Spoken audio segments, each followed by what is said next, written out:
Las cebas intensivas de ganado como alternativa rentable.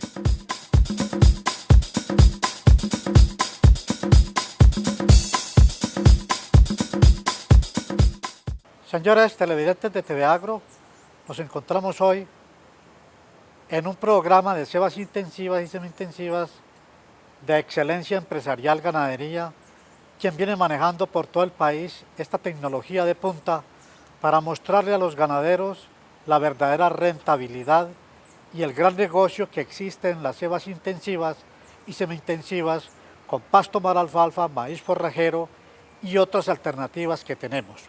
Con nuestro equipo de producción nos hemos trasladado a la hacienda Rancho San Miguel, en el municipio de Támesis, vereda de Puente Iglesias, donde les vamos a mostrar un modelo de 6 hectáreas de pasto mar alfalfa para nutrir a 300 animales en ceba intensiva.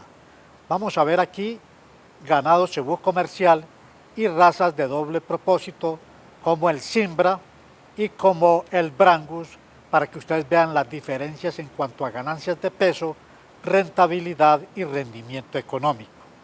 Nos encontramos en la hacienda Rancho San Miguel, donde iniciamos este proyecto modelo para todo el país. Modelo y exclusivo, ¿por qué? Porque este es una ceba intensiva donde vamos a mostrar, primero, ahorro en el transporte, una economía grande en el transporte porque utilizamos el cable vía para transportar el pasto. 2, manejamos un riego porque, como lo pueden ver los televidentes en la pantalla, estamos en pleno verano y con este riego ustedes van a ver el pasto completamente verde. 3, manejamos las razas cebú y doble propósito. Y 4, manejamos el pasto mar alfalfa, que nos da unos rendimientos de 1.200 gramos día por animal.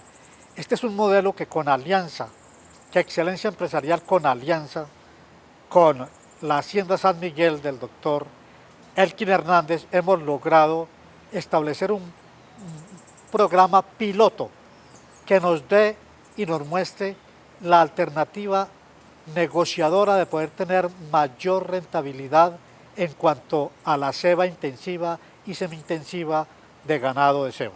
Sean bienvenidos, amables televidentes, a este magnífico programa que lo vamos a ver precisamente ahora por TV Agro, donde se ven los mejores programas agropecuarios del país. Vamos a iniciar en este momento para ver los modelos de construcción que hace Excelencia Empresarial Ganadería en alianza con el Rancho San Miguel. Posteriormente vamos a mirar el proceso de corte picado del pasto. Luego vamos a ver el riego, que es lo más importante para mantener el pasto completamente verde. Vamos a ver luego los lotes y el corte que hacemos el día anterior para el consumo de ganado. Posteriormente vamos a ver el transporte, cómo se hace con el cable vía hacia los comederos y cómo tenemos unas islas donde las separamos para alimentar los comederos con este cable vía. Y luego van a ver el ingreso del ganado, van a ver el comportamiento de los animales, van a poder ver las ganancias de peso y van a ver cómo el animal va a estar en un verdadero bienestar para mejorar sus ganancias de peso.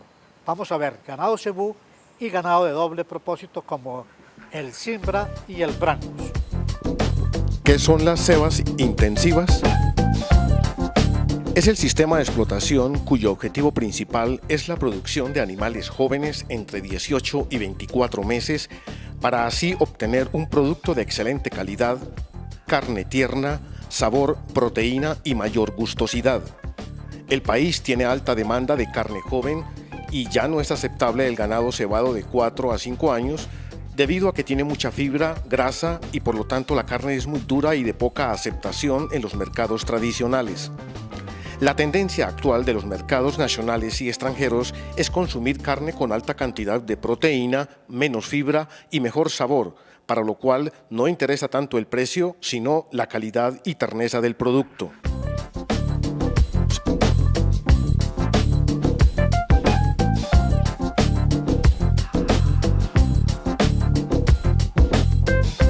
¿Cuál es el sistema de aplicación de cebas? El objetivo del sistema es mejorar el bienestar del animal en donde le podamos brindar una excelente dieta que contribuya a la nutrición requerida por el animal de acuerdo a su edad, sexo, genética y mejoramiento continuo para que sea más productivo en menos tiempo.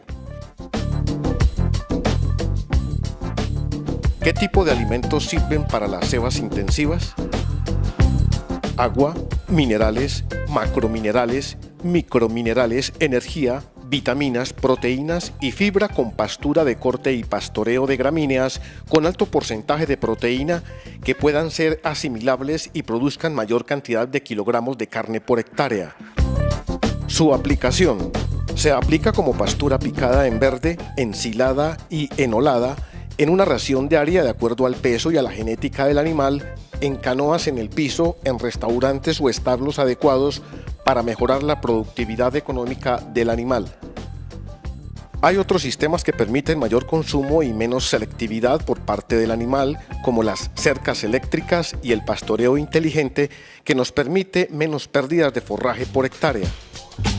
Complementos para el forraje: melaza, azúcar, pollinaza, torta palmiste, harina de maíz, porquinaza, gallinaza, torta de algodón, ajonjolí, urea, ensilaje de maíz, caña y sorgo.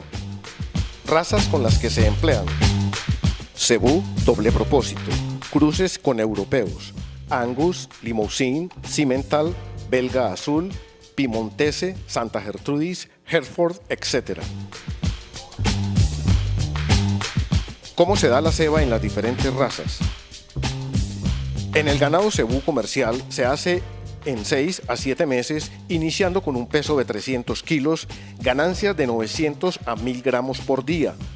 Con cebú por europeo se hace en 4 a 5 meses con ganancias superiores al cebú de 1200 a 1500 gramos por día, y hay otras razas más precoces que requieren de dietas más especializadas pero que se engordan en menos tiempo. Condiciones del terreno: plano, ondulado y pendiente. Mayor producción en sistema plano produce un 20% más. Manejo del ganado: pastoreo. En estabulación, una ración con el 60% de la dieta en el establo o restaurante y el resto, el 40%, en pasturas de potreros pequeños. Diferente al sistema convencional o extensivo, en donde las ganancias de peso diarias son inferiores y el tiempo de ceba es más largo. Importancia de la maralfalfa y sus características.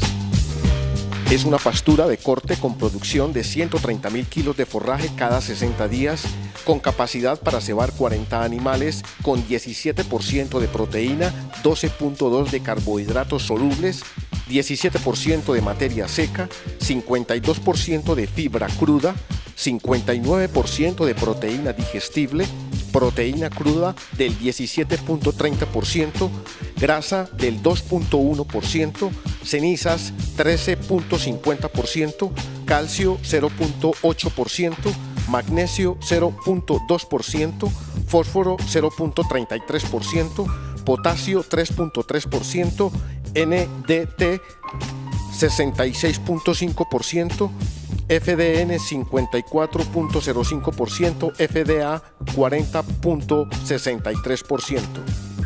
El pasto maralfalfa es una gramínea perteneciente al género Penicetum, originario de África, China y Japón, pastos comúnmente llamados elefantes. Es el producto del cruzamiento entre Penicetum purpureum y el Penicetum glaucum, dándose así origen a un híbrido hexaploide mejorado de excelente potencial forrajero con alto valor nutritivo e incomparable degradabilidad y palatabilidad. Descripción y características. Posee hábitos de crecimiento erecto. Es perenne. Crece en matojos. Tallos hasta de 4 centímetros de diámetro. Alturas hasta de 4.5 metros. Hojas lanceoladas de 2 a 3 centímetros de ancho y de 30 a 70 centímetros de largas.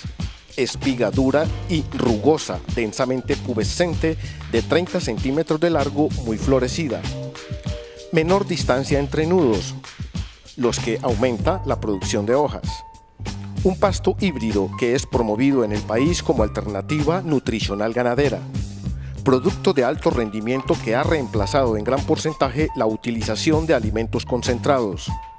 Alta digestibilidad de la materia seca, muy resistente a las condiciones ambientales adversas. Rápida respuesta a la fertilización con abonos orgánicos. Muy palatable por su gran contenido de carbohidratos solubles. Un pasto de corte de excelente calidad y gran producción de forraje verde, hasta 1.200 toneladas por hectárea año, según abonamiento y manejo. Beneficios de la ceba intensiva: mayor rentabilidad en menos tiempo, mejores precios por ser carne tierna, mayores ganancias de peso por día con el cruce de cebú por europeo, mayor producción de carne por hectárea año, mayor capacidad de producción en espacios pequeños, oportunidad de utilizar las fincas de recreo para ponerlas a producir, mejor utilización de la tierra, mayor valorización por ser una unidad altamente productiva, mayor bienestar para el propietario ya que se mantiene ocupado en el manejo de una nueva tecnología, mejor bienestar para las personas que cumplen actividades en el manejo del ganado, mayor longevidad de las personas de tercera edad que manejan estos proyectos. Desventajas: mayor inversión de capital, mayor utilización de mano de obra, mayor número de actividades para el logro de resultados.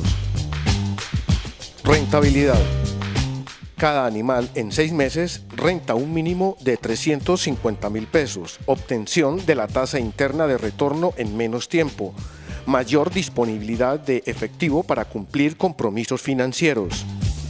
Proyecciones de este sistema: alta demanda de carne joven, tierna y con proteína de los mercados TLC, MCE, Asia y otros. Sistema muy productivo en fincas pequeñas y de recreo. Permite manejar la finca con carácter de empresa.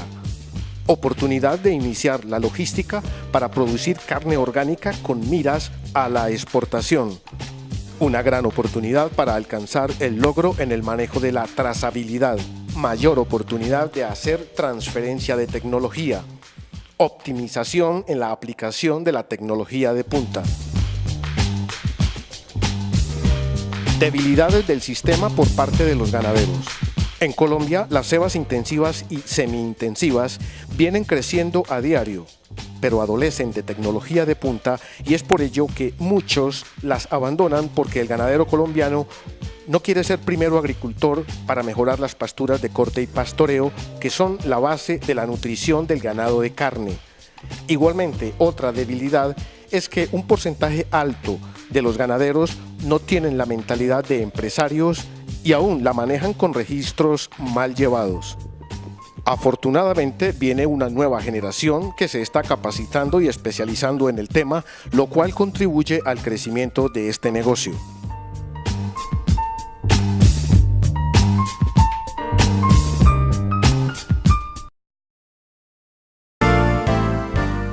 Existe un maravilloso país que, como en el cuento de las 1001 noche, esconde miles y miles de tesoros.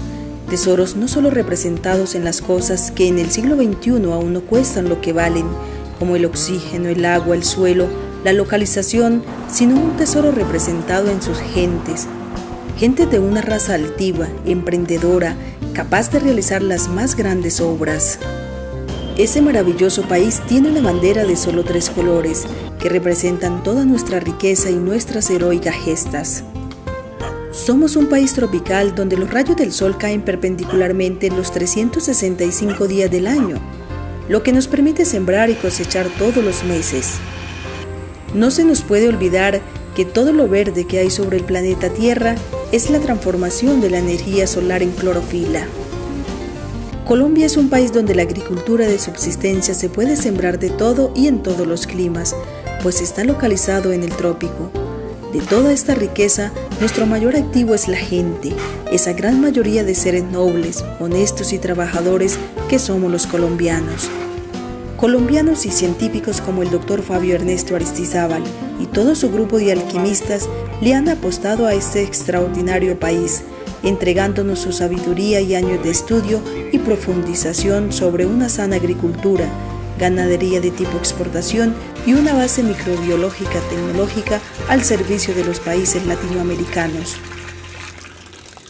A través de esta herramienta audiovisual queremos hacer un recorrido general por cada una de las innovaciones científicas y tecnológicas que este grupo de expertos, llamado Los Alquimistas, vienen desarrollando en toda la geografía nacional, cambiando la mentalidad del campesino y de los dueños de la tierra, para que valoren todo lo bello que esta tierra tropical nos ofrece y seamos no solo sembradores de alimentos, sino de vida y de paz.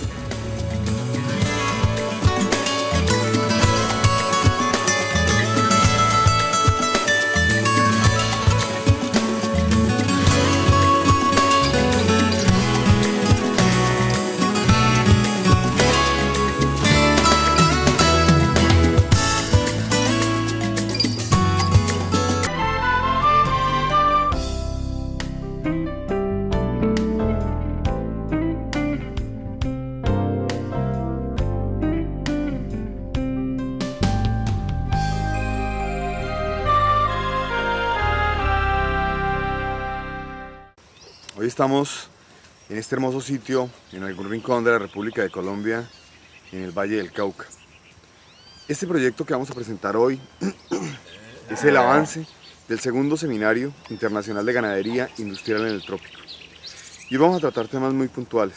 Hoy vamos a tratar temas como el diagnóstico de una finca, el diseño de un proyecto de ganadería industrial y cómo se ejecuta este tipo de proyecto. Muchos de ustedes se preguntarán ¿por qué hay que hablar de diagnóstico, de diseño y de ejecución? Básicamente porque ya no estamos hablando de proyectos de finca, estamos hablando ya de proyectos industriales, proyectos empresariales de producción.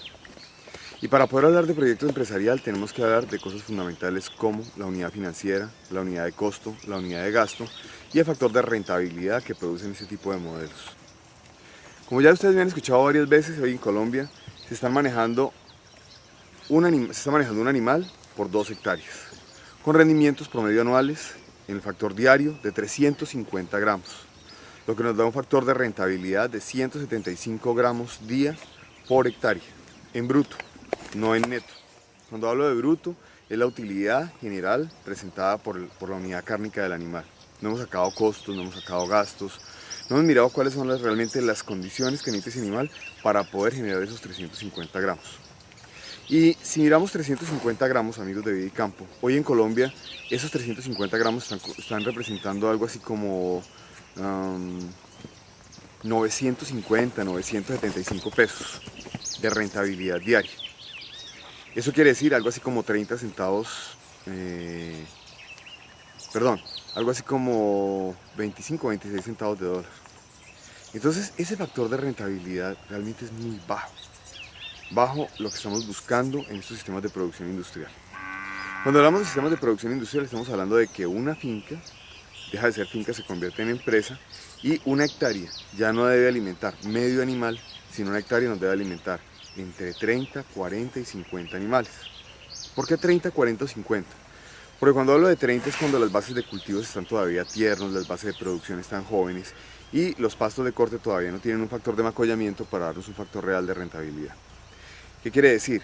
Un pasto bien establecido nos da capacidad de alimentación para casi 50 animales, ¿cierto? Y un pasto recién instalado en muy buenas condiciones nos da un factor de capacidad de alimentación de 20, 25 a 30 animales. Eso depende mucho de la unidad térmica, de la unidad del suelo y de las condiciones en las cuales ha sido sembrado y trabajado ese pasto. Hoy estoy aquí con este extraordinario escenario, con estos hermosos animales a mi espalda y vamos a mirar que dentro de este modelo estamos hoy trabajando diferentes unidades genéticas. Vamos a hablar de la genética. Vamos a hablar de que no todas las genéticas no son aptas para todos los pisos térmicos. Hombre, vemos productores que en diferentes partes de la patria y de los rincones de América Latina llevan animales, por ejemplo, tipo bosíndicos, a zonas de clima muy frío. Las zonas de clima muy frío son para animales de tipo Bos taurus o algunas condiciones de cruces entre Bos taurus y bosíndicos. Estoy hablando de lo que es el cebuino contra el ganado europeo, ¿cierto? Que hacen que esos animales padezcan mucho por la unidad térmica, que les dé mucho frío, entonces su factor de conversión es bajo, aunque tengan una buena dieta y una buena base metabólica. El consumo de energía en los animales es vital. ¿Cómo preparar las raciones? Entonces sigamos hablando un poco de la parte genética. Le voy a pedirle a Esmeralda que miremos dentro de la unidad genética, por ejemplo, los animales bocíndicos. El bocíndico es ese animal, para aquellos que todavía no conocen mucho de ganado, es este animal cebuino. Entonces, dentro de las unidades bocíndicos tenemos la línea Brahman blanco perla, que es como ese animal que está pasando acá. Ese animal que es otro Brahman, pero tiene una condición ya de color, una combinación de color. Y lo que es el animal cebuino o cebú comercial, que es tal vez el que está detrás de ese que estamos hablando acá, o sea, que está precisamente detrás. Ese tipo de animal en climas cálidos funciona muy bien. Es un animal que, si ustedes se dan cuenta, tiene un cuerpo largo, tiene una anca larga, y es un animal que tiene una proyección hacia arriba y hacia lo largo bien interesante. Ese animal nos da una capacidad de almacenamiento de carne interesante. Pero ¿qué pasa con este animal? Este es un animal que, haciendo un buen trabajo, nos presenta una muy buena unidad cárnica. Pero en los mercados internacionales, en los mercados de exportación, este tipo de carne no tiene buen precio. Colombia hoy tiene la mayor cantidad de genética especializada en este tipo de animales. Y la razón es muy sencilla. Este animal tiene una capacidad hacia el trópico. Está diseñado genéticamente hacia el trópico para defenderse mejor del clima y de las unidades parasitarias. Estoy hablando en el caso puntual de garrapatas, nuches, moscas, etc. No obstante, la parte sanitaria, este animal tiene una carne que no es muy bien recibida en los mercados internacionales. No por su sabor, sino por su textura. Los mercados internacionales están pidiendo ganaderías combinadas entre el Bos taurus y el Bos indicus. ¿Qué tipo de ganadería estamos visualizando para este modelo donde estamos, en el valle? Estamos mirando la unidad Angus rojo. Y la unidad Angus rojo, ¿por qué? Porque la unidad térmica y la unidad climática que vamos a tener acá es muy propicia para ese tipo de genética. Miraremos que en zonas un poco más frescas trabajaremos con lo que es el Brangus negro. Entonces aquí vamos a trabajar Brangus rojo y en zonas más altas trabajaremos Brangus negro. Hay otro tipo de unidades genéticas como el Simmental, que combinado con el Brahman nos dan una genética llamada Cimbra, que es un cruce. Ese tipo de animal, el Cimbra, se presta muy bien para unidades de pisos térmicos bajos, más cálidos.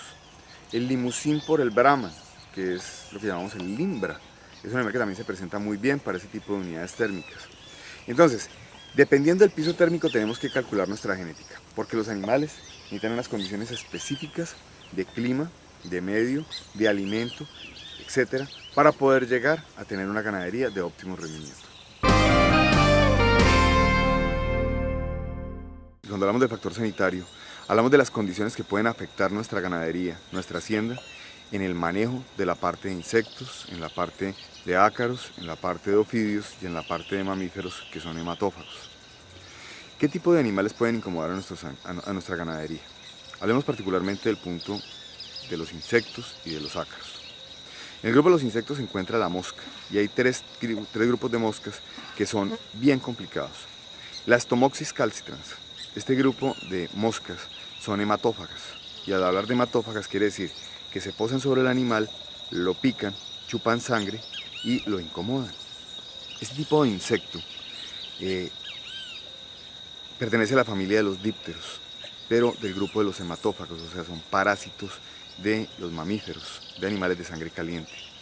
Este insecto puede llegar a ser tan difícil de manejar dentro de las unidades de ganadería que hace que perdamos dentro de la unidad productiva alrededor de 300 gramos por movimiento y consumo de energía. El animal, cuando se siente muy acosado por ese tipo de insectos, se mueve, se desplaza. Y la otra cosa es que vive moviendo las orejas y la cola. Entonces vemos cómo la mosca lo va invadiendo. Y el animal consume energía aparte de la pérdida de sangre, que también hace que tenga mayor consumo de energía para la producción de hemoglobinas. Este tipo de problemas se soluciona de dos maneras hoy en los sistemas ganaderos. Utilizamos diferentes tipos de moléculas activas en la base de productos organoclorados y organofosforados. El sexto factor es el estado donde los animales van a reposar durante su estado de confinamiento. Y vamos a ver que en este pequeño corral, este es un corral que tiene 2.500 metros y es un corral diseñado para 300 cabezas. Este corral tiene una unidad de suelo, si Esmeralda me regala la cámara. Miren ustedes. Entonces utilizamos desechos vegetales agrícolas, estamos en la región del valle, donde aquí lo que tenemos es bagazo de caña, ¿cierto? Entonces utilizamos el bagazo de caña para que los animales tengan un sitio cómodo en donde descansar. Y vemos que aquí está el estiércol del animal. Entonces vemos un estiércol que está duro, que no está blando, que tiene una muy buena composición, lo que quiere decir que el factor metabólico del animal les es muy cómodo. ¿Ustedes qué hacen? Se tapa y simplemente vuelve y sigue en un estado. Entonces la comodidad del animal es fundamental. Vemos que en este corral tenemos ausencia de sombrío. Vemos que aquí tenemos un arbolito, si Esmeralda me regala la cámara. Aquí tenemos un árbol donde el animal viene, se rasca, está al lado de él. Pero tenemos un árbol que está extraordinariamente abonado. O sea, este arbolito funcionará muy bien. Sobre el sector del fondo tengo otro. Y aquí a mi lado tengo otro. No tengo sino 3 arbolitos en este espacio de confinamiento. Pero como tengo muy poca sombra, tuvimos que realizar un espacio de sombrío. Y vamos a mirar el espacio de sombrío.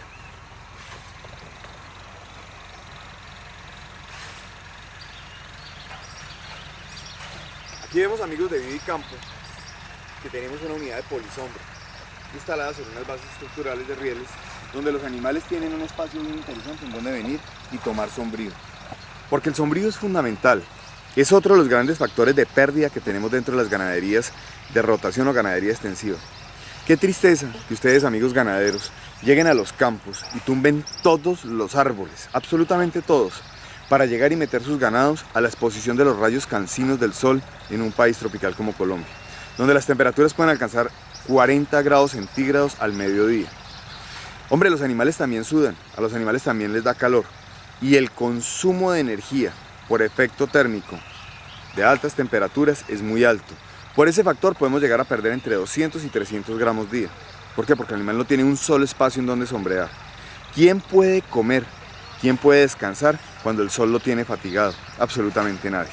Entonces las unidades de sombrío son fundamentales para que los animales tengan en dónde poder quitarse el sol de encima. Si el animal está expuesto a altas temperaturas, tendremos otro factor de pérdida en la conversión. Entonces el animal, ¿qué tiene que tener dentro del confinamiento? Debe tener alimento, debe tener agua, debe tener sanidad y debe tener fundamentalmente confort. Un buen suelo en donde descansar, un buen suelo en donde caminar, un espacio en donde solearse y un espacio en donde sombrear. Esto es Vida y Campo.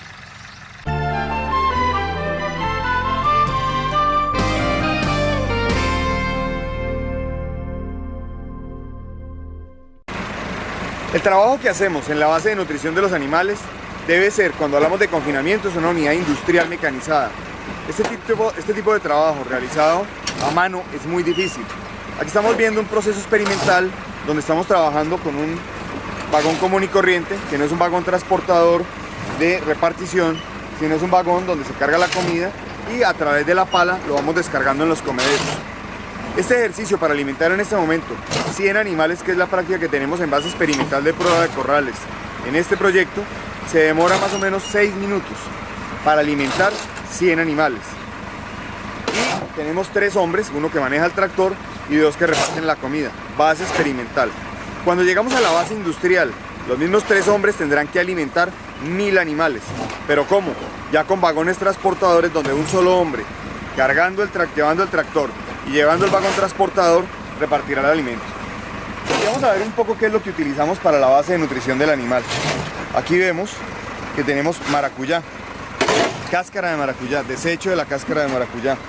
Vemos que tenemos millo, sorgo forrajero, tenemos silo de maíz, tenemos cogollo de caña, tenemos pasto mar alfalfa, tenemos bases de grano y generamos una ración que tiene fibra, proteína y energía.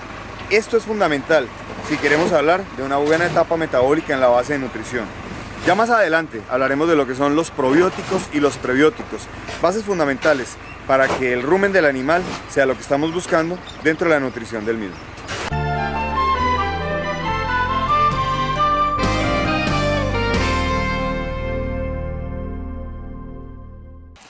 La palatabilidad. La palatabilidad es uno de los efectos más importantes en la elaboración de las raciones y de las dietas. Y cuando hablamos de palatabilidad es el gusto que siente el animal por el tipo de alimento que usted le entrega. Si el alimento está bien diseñado, si el alimento está bien proyectado y está bien programado, vamos a encontrar este tipo de espectáculo, este tipo de servicio, donde los animales están concentrados en los comederos. En la medida en que los animales coman, tendremos rentabilidad. En la medida en que los animales rechacen la comida, afectaremos la rentabilidad. Un animal bien manejado, en un estado de confinamiento bien logrado, con buena unidad sanitaria, con buen manejo de alimentación, con buen manejo del mismo animal, o sea, lo que es su suelo, su sombrero, su soleadero, su agua y su alimento, deberá producir rentabilidad diaria por encima de 800 a 900 gramos con una genética sin hablar nada del otro mundo, pues, o sea, un animal que no viene prediseñado para unidad cárnica, lo que hablamos del Bos indicus. Pero cuando hablamos de animales de genética especializada, nuestra rentabilidad tiene que estar por encima de 1200, 1300 gramos. Eso es lo que tenemos que buscar dentro de este tipo de unidades, rentabilidad y alto rendimiento. Porque no podemos seguir sacando animales de 2 años de ceba, que son animales de 3 años de edad, que son carnes duras, que son carnes que no se las comen, sino los que no saben de carne. Los países desarrollados, los países industrializados y aquellos que tienen afecto por la buena calidad de carne, buscan carnes tiernas, carnes de animales que no tengan más de 2 años de edad y preferiblemente animales de, calculémoslo, de 18 a 20 meses. Esas son las carnes que tenemos que producir, porque esta es la ganadería que nos va a poner en las escalas de los mercados internacionales. Ganadería industrial en el trópico. Arrímate las nalgas y te vas haciendo un panito así.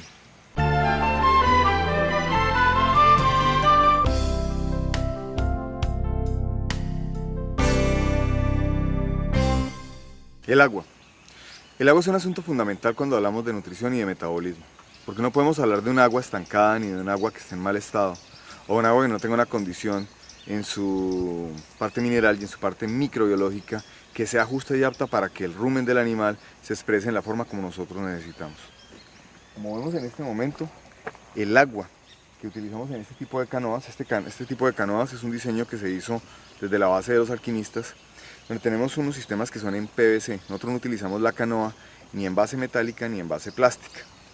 La base plástica pues porque básicamente no hay bebederos de ese tamaño y son muy costosos. Y la base metálica porque genera bases de óxido, bases de corrosión que hacen que se contamine la calidad del agua. Cuando hablamos del agua tenemos que hablar de un agua de extraordinaria calidad, donde vamos a trabajar unidades probióticas. ¿Qué es un probiótico? Es la base microbiológica que adicionamos al agua para que la calidad que el animal ingeste tenga un mejor comportamiento en la unidad del rumen, cosa que el animal tenga un mejor metabolismo. ¿Qué quiere decir esto? Que si condicionamos el rumen y preparamos bien el rumen, el animal tendrá un mejor factor de conversión que el que tenemos con un rumen que no esté bien calculado. Si el animal tiene parasitismo dentro de su unidad gástrica, tendremos una pérdida de rendimiento cárnico porque los parásitos harán consumo del alimento y tendremos pérdida de energía. El animal tiene que defenderse de los parásitos. Pero si tenemos rumen bien proyectados, bien programados y unidades probióticas bien calculadas, la unidad sanitaria del animal va a mejorar, la unidad inmunológica del animal va a mejorar, la unidad de producción de carne, biomasa cárnica, va a mejorar, la unidad sanitaria del complejo va a mejorar y el animal va a tener unas condiciones insuperables para que se exprese en la unidad de alimentación. Los probióticos son algo a tener en cuenta en las unidades de ganadería, a partir de la ganadería industrial en el trópico.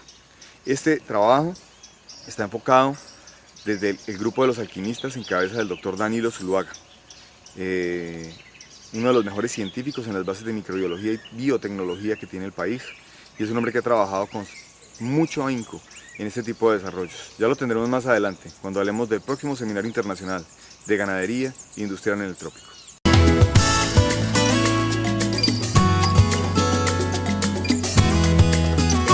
Campo. Hoy en Colombia esos 350 gramos están representando algo así como 950, 975 pesos de rentabilidad diaria. Eso quiere decir algo así como 30 centavos,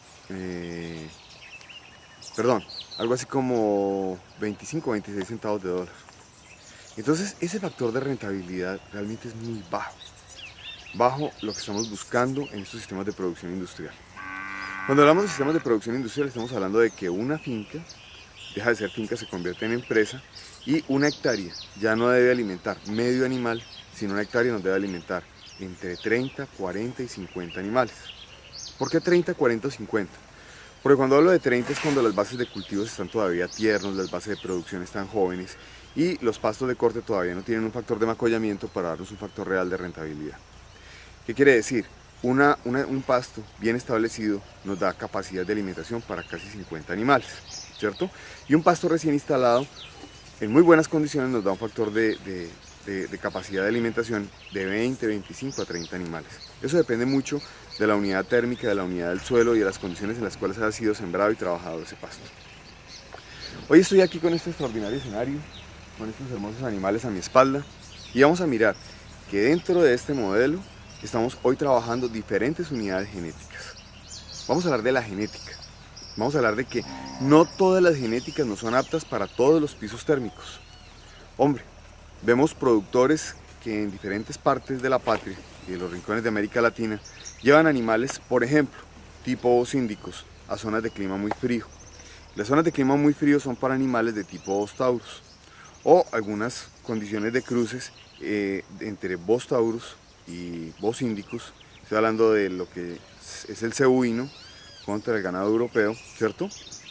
Que hacen que esos animales padezcan mucho por la unidad térmica, que les dé mucho frío, entonces su factor de conversión es bajo, aunque tengan una buena dieta y una buena base metabólica. El consumo de energía en los animales es vital. ¿Cómo preparar las raciones? Entonces sigamos hablando un poco de la parte genética. Le voy a pedirle a Esmeralda que miremos dentro de la unidad genética, por ejemplo, los animales bosíndicos. El bosíndico es ese animal, para aquellos que todavía no conocen mucho de ganado, es este animal cebuino. Entonces, dentro de las unidades bosíndicos tenemos la línea Brahman blanco perla, que es como ese animal que está pasando acá. Ese animal que es otro Brahman, pero tiene una condición ya de color, una combinación de color. Y lo que es el animal cebuino o cebú comercial, que es tal vez el que está detrás de este que estamos hablando acá, o sea, que está precisamente detrás. Ese tipo de animal en climas cálidos funciona muy bien. Es un animal que, si ustedes se dan cuenta, tiene un cuerpo largo, tiene una anca larga, y es un animal que tiene una proyección hacia arriba y hacia lo largo bien interesante. Ese animal nos da una capacidad de almacenamiento de carne interesante. Pero ¿qué pasa con este animal? Este es un animal que, haciendo un buen trabajo, nos presenta una muy buena unidad cárnica. Pero en los mercados internacionales, en los mercados de exportación, este tipo de carne no tiene buen precio. Colombia hoy tiene la mayor cantidad de genética especializada en este tipo de animales. Y la razón es muy sencilla. Este animal tiene una capacidad hacia el trópico. Está diseñado genéticamente hacia el trópico para defenderse mejor del clima y de las unidades parasitarias. Estoy hablando en el caso puntual de garrapatas, nuches, moscas, etc. No obstante, la parte sanitaria, este animal tiene una carne que no es muy bien recibida en los mercados internacionales, no por su sabor, sino por su textura. Los mercados internacionales están pidiendo ganaderías combinadas entre el Bos taurus y el bosíndicus. ¿Qué tipo de ganadería estamos visualizando para este modelo donde estamos, en el valle? Estamos mirando la unidad Angus rojo. ¿Y la unidad Angus rojo por qué? Porque la unidad térmica y la unidad climática que vamos a tener acá es muy propicia para ese tipo de genética. Miraremos que en zonas un poco más frescas trabajaremos con lo que es el Brangus negro. Entonces aquí vamos a trabajar Brangus rojo y en zonas más altas trabajaremos Brangus negro. Hay otro tipo de unidades genéticas como el Simmental, que combinado con el Brahman nos dan una genética llamada Cimbra, que es un cruce. Ese tipo de animal, el Cimbra, se presta muy bien para unidades de pisos térmicos bajos, más cálidos. El Limousin por el Brahman, que es lo que llamamos el Limbra, es un animal que también se presenta muy bien para ese tipo de unidades térmicas. Entonces, dependiendo del piso térmico tenemos que calcular nuestra genética, porque los animales necesitan unas condiciones específicas de clima, de medio, de alimento, etc., para poder llegar a tener una ganadería de óptimo rendimiento. Cuando hablamos del factor sanitario, hablamos de las condiciones que pueden afectar nuestra ganadería, nuestra hacienda, en el manejo de la parte de insectos, en la parte de ácaros, en la parte de ofidios y en la parte de mamíferos que son hematófagos. ¿Qué tipo de animales pueden incomodar a nuestra ganadería? Hablemos particularmente del punto de los insectos y de los ácaros. En el grupo de los insectos se encuentra la mosca y hay tres grupos de moscas que son bien complicados. Las Stomoxys calcitrans, este grupo de moscas son hematófagas y al hablar de hematófagas quiere decir que se posan sobre el animal, lo pican, chupan sangre y lo incomodan. Este tipo de insecto pertenece a la familia de los dípteros, pero del grupo de los hematófagos, o sea, son parásitos de los mamíferos, de animales de sangre caliente.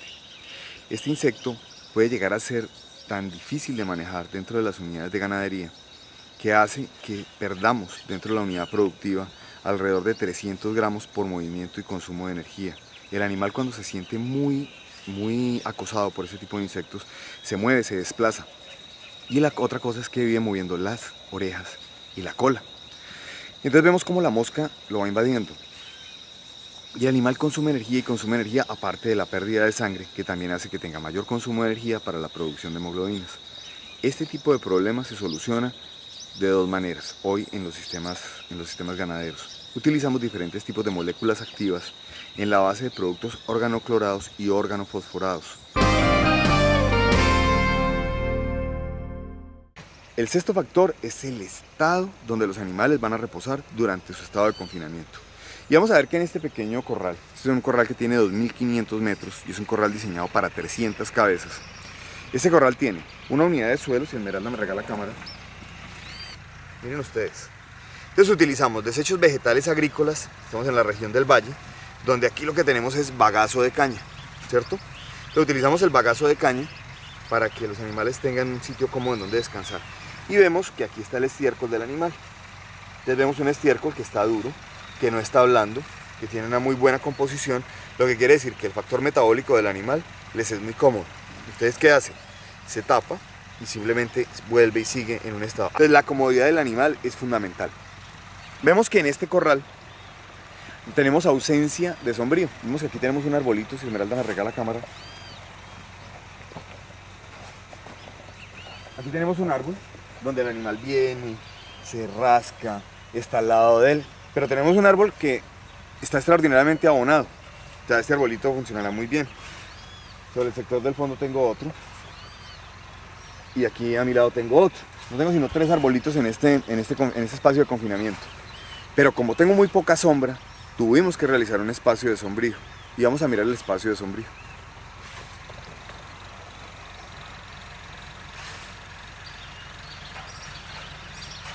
Aquí vemos, amigos de Vida y Campo, que tenemos una unidad de polisombra instalada sobre unas bases estructurales de rieles donde los animales tienen un espacio muy interesante en donde venir y tomar sombrío.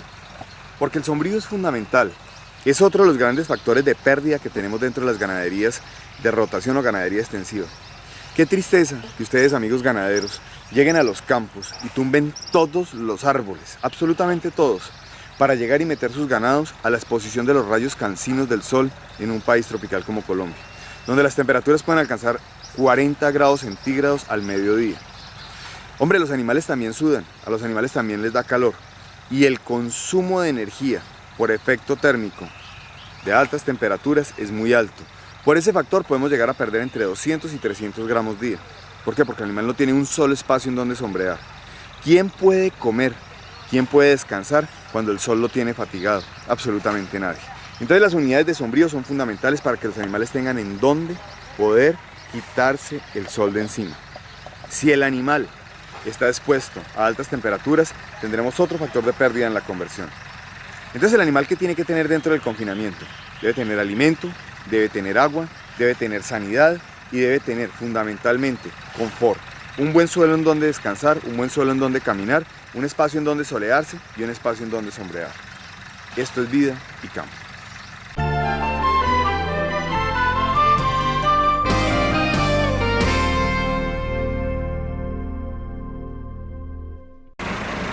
El trabajo que hacemos en la base de nutrición de los animales debe ser, cuando hablamos de confinamiento, es una unidad industrial mecanizada. Este tipo de trabajo realizado a mano es muy difícil. Aquí estamos viendo un proceso experimental donde estamos trabajando con un vagón común y corriente, que no es un vagón transportador de repartición, sino es un vagón donde se carga la comida y a través de la pala lo vamos descargando en los comederos. Este ejercicio para alimentar en este momento 100 animales, que es la práctica que tenemos en base experimental de prueba de corrales en este proyecto, se demora más o menos 6 minutos para alimentar 100 animales. Y tenemos 3 hombres, uno que maneja el tractor y 2 que reparten la comida. Base experimental. Cuando llegamos a la base industrial, los mismos 3 hombres tendrán que alimentar 1000 animales. ¿Pero cómo? Ya con vagones transportadores donde un solo hombre, llevando el tractor y llevando el vagón transportador, repartirá el alimento. Y vamos a ver un poco qué es lo que utilizamos para la base de nutrición del animal. Aquí vemos que tenemos maracuyá, cáscara de maracuyá, desecho de la cáscara de maracuyá. Vemos que tenemos millo, sorgo forrajero, tenemos silo de maíz, tenemos cogollo de caña, tenemos pasto mar alfalfa, tenemos bases de grano y generamos una ración que tiene fibra, proteína y energía. Esto es fundamental si queremos hablar de una buena etapa metabólica en la base de nutrición. Ya más adelante hablaremos de lo que son los probióticos y los prebióticos, bases fundamentales para que el rumen del animal sea lo que estamos buscando dentro de la nutrición del mismo.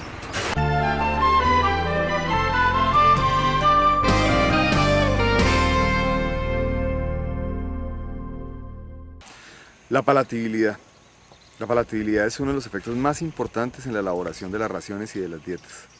Y cuando hablamos de palatabilidad es el gusto que siente el animal por el tipo de alimento que usted le entrega.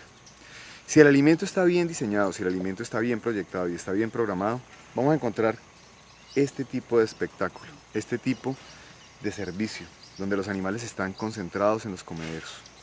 En la medida en que los animales coman, tendremos rentabilidad. En la medida en que los animales rechacen la comida, afectaremos la rentabilidad. Un animal bien manejado, en un estado de confinamiento bien logrado, con buena unidad sanitaria, con buen manejo de alimentación, con buen manejo del mismo animal, o sea, lo que es su suelo, su sombrero, su soleadero, su agua y su alimento, deberá producir rentabilidad diaria por encima de 800 a 900 gramos con una genética, sin hablar nada del otro mundo, pues, o sea, un animal que no viene prediseñado para unidad cárnica, lo que hablamos del Bos indicus. Pero cuando hablamos de animales de genética especializada, nuestra rentabilidad tiene que estar por encima de 1200, 1300 gramos. Eso es lo que tenemos que buscar dentro de este tipo de unidades, rentabilidad y alto rendimiento. Porque no podemos seguir sacando animales de 2 años de ceba, que son animales de 3 años de edad, que son carnes duras, que son carnes que no se las comen, sino los que no saben de carne. Los países desarrollados, los países industrializados y aquellos que tienen afecto por la buena calidad de carne, buscan carnes tiernas, carnes de animales que no tengan más de 2 años de edad y preferiblemente animales de, calculémoslo, de 18 a 20 meses. Esas son las carnes que tenemos que producir, porque esta es la ganadería que nos va a poner en las escalas de los mercados internacionales. Ganadería industrial en el trópico. Arrímate las nalgas y te vas haciendo un panito así.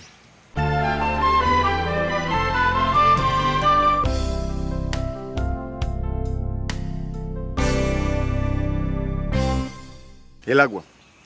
El agua es un asunto fundamental cuando hablamos de nutrición y de metabolismo, porque no podemos hablar de un agua estancada ni de un agua que esté en mal estado, o un agua que no tenga una condición en su parte mineral y en su parte microbiológica que sea justa y apta para que el rumen del animal se exprese en la forma como nosotros necesitamos. Como vemos en este momento, el agua que utilizamos en este tipo de canoas, este tipo de canoas es un diseño que se hizo desde la base de los alquimistas, donde tenemos unos sistemas que son en PVC. Nosotros no utilizamos la canoa ni en base metálica ni en base plástica. La base plástica pues porque básicamente no hay bebederos de ese tamaño y son muy costosos. Y la base metálica porque genera bases de óxido, bases de corrosión que hacen que se contamine la calidad del agua. Cuando hablamos del agua tenemos que hablar de un agua de extraordinaria calidad, donde vamos a trabajar unidades probióticas. ¿Qué es un probiótico? Es la base microbiológica que adicionamos al agua para que la calidad que el animal ingeste tenga un mejor comportamiento en la unidad del rumen, cosa que el animal tenga un mejor metabolismo. ¿Qué quiere decir esto? Que si condicionamos el rumen y preparamos bien el rumen, el animal tendrá un mejor factor de conversión que el que tenemos con un rumen que no esté bien calculado. Si el animal tiene parasitismo dentro de su unidad gástrica, tendremos una pérdida de rendimiento cárnico porque los parásitos harán consumo del alimento y tendremos pérdida de energía. El animal tiene que defenderse de los parásitos. Pero si tenemos rumen bien proyectados, bien programados y unidades probióticas bien calculadas, la unidad sanitaria del animal va a mejorar, la unidad inmunológica del animal va a mejorar, la unidad de producción de carne, biomasa cárnica va a mejorar, la unidad sanitaria del complejo va a mejorar y el animal va a tener unas condiciones insuperables para que se exprese en la unidad de alimentación. Los probióticos son algo a tener en cuenta en las unidades de ganadería a partir de la ganadería industrial en el trópico. Este trabajo está enfocado desde el grupo de los alquimistas en cabeza del doctor Danilo Zuluaga, uno de los mejores científicos en las bases de microbiología y biotecnología que tiene el país, y es un hombre que ha trabajado con mucho ahínco en este tipo de desarrollos. Ya lo tendremos más adelante, cuando hablemos del próximo seminario internacional de ganadería industrial en el trópico.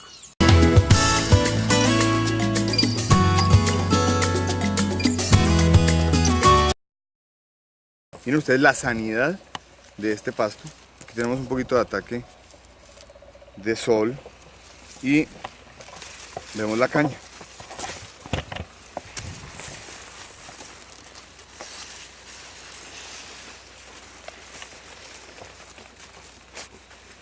La palatabilidad. Es un pasto de un sabor ligeramente neutro. Parece como un palmiste. No está rico en proteína como la maralfalfa, pero sí es muy rico en fibra y es un pasto rico en energía. Este pasto tenemos el hábito de cortarlo y ir a echárselo a los animales. Si ustedes se dan cuenta, es un pasto que tiene mucha humedad. Miren ustedes la cantidad de humedad que tiene esto. Es pura agua. Entonces, si nosotros le damos el pasto fresco al animal, vamos a tener que el animal se va a cursar, va a tener diarrea. Y novillo con diarrea no engorda. Este pasto hay que pasarlo por un proceso de deshidratación, ya vimos la deshidratación, la zona de los deshidratadores, y logramos un extraordinario contenido en materia seca. Tenemos que bajarle más o menos el 80% de humedad. Entonces, si recogen 10 toneladas, van a tener 2 toneladas de materia seca. Si ustedes le entregan material verde a un animal, tienen que entregarle a un animal de 300 kilos de peso, más o menos 45 kilogramos diarios de materia verde. Eso es harto. Pero si ustedes cogen este material y le entregan a un hoyo de 300 kilos, entre 9 y 10 kilos de materia seca, logran el mismo resultado, con una diferencia. El animal metaboliza mejor y tiene mayor conversión. Forrajes, como el pasto Camerún, es parte del proceso de ganadería industrial en vida y campo. Aquí estamos, amigos de Vida y Campo, en lo concerniente a la unidad de pasto de corte tipo maralfalfa. Si ya vimos la unidad del pasto Camerún, sabemos que esta unidad de forraje nos entrega una unidad de biomasa muy interesante. Tal vez inclusive más interesante en unidad de biomasa el Camerún que la misma maralfalfa. Pero este pasto, que es la maralfalfa, tiene una particularidad y es su capacidad de producción de proteína. En la base de instalación del cultivo, el pasto realmente se ve pobre, no se ve muy bien. ¿Por qué? Porque las condiciones de él en el momento de la siembra son generación de raíz, sistema radicular. Entonces no se preocupen cuando vean que el pasto no viene como muy robusto en el momento de salida. Pero después del primer corte, si ustedes hacen una buena práctica de fertilización, ¿a razón de cuánto? Más o menos unas 5 toneladas por hectárea de materia orgánica. Nitrógeno amoniacal, puede ser de carácter orgánico o inorgánico. Manejar unas unidades de fósforo y manejar una pequeña densidad de caldolomita, o sea, cuando hablo de fósforo hablo de fosforitas, más elementos menores y una buena fertilización foliar, y les garantizo producciones por encima de 150 toneladas por hectárea cada 60 días. El promedio del corte del pasto maralfalfa está entre el día 45, día 50 o día 60. Si es para vacas de leche, debe estar en un promedio entre el 30 y el 35. Pero ya miraremos todos esos datos puntualmente en ese seminario industrial que estamos próximos a realizar. Ganadería industrial en el trópico, una tarea de Colombia, de toda la América Latina. Porque como se los dije en el seminario pasado, amamos la creación, amamos la vida, amamos a Dios y amamos todo esto. Trabajamos para la vida, para Dios, y trabajamos para el planeta. Ya nos vemos en Vida y Campo.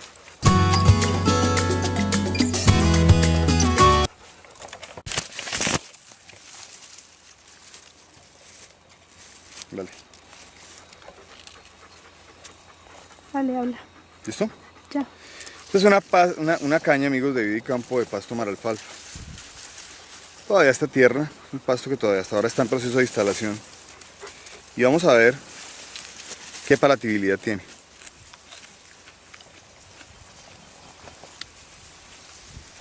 Un pasto más dulce que el Camerún. Tiene muy buena fibra, tiene buena base de proteína. Este es el momento donde casi que estamos llegando al punto de corte de este forraje. Recuerden lo que les venía diciendo, este forraje todavía está muy tierno, muy joven. Y lo que estamos buscando en ese momento es la expresión radicular, más que la expresión foliar. Hicimos el trabajo sobre expresión radicular, más que sobre expresión foliar. En el siguiente corte ya tendremos la oportunidad de ver cómo evolucionan estos pastos y qué cantidad de biomasa expresan. Ahora nos vamos a ir a mirar maíz para hacer ensilajes en Vida y Campo.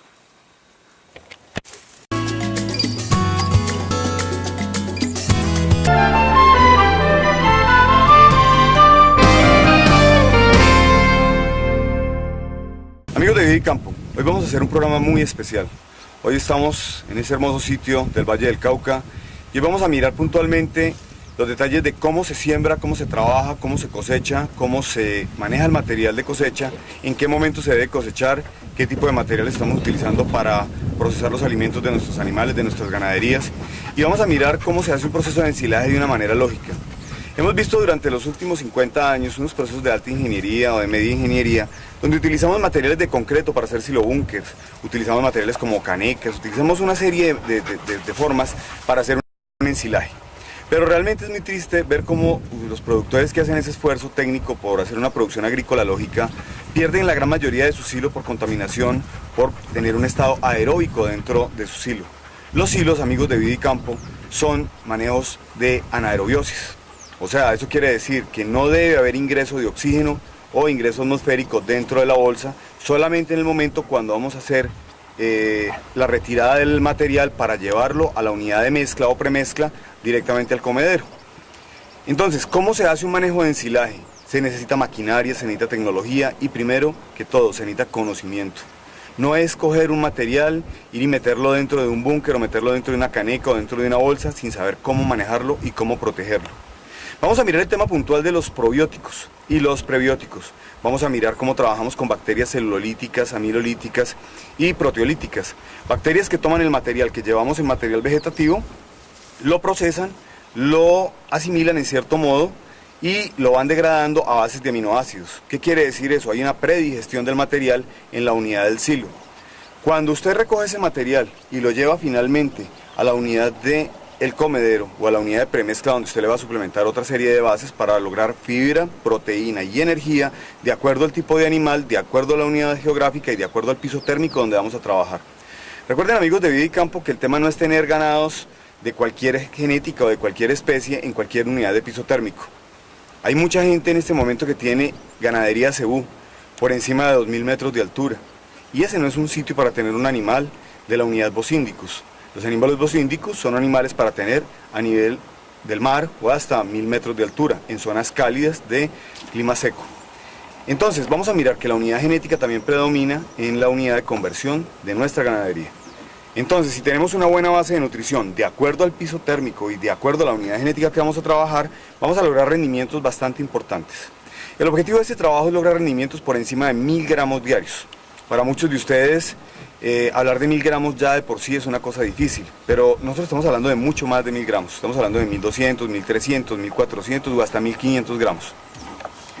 En algún audiovisual que más adelante les estaré presentando, ustedes podrán tener información sobre el último viaje que acabamos de hacer a la República Argentina, donde conocimos los modelos de unidades genéticas como el Grupo Ciale, que es el Centro de Inseminación Artificial de la ELISA.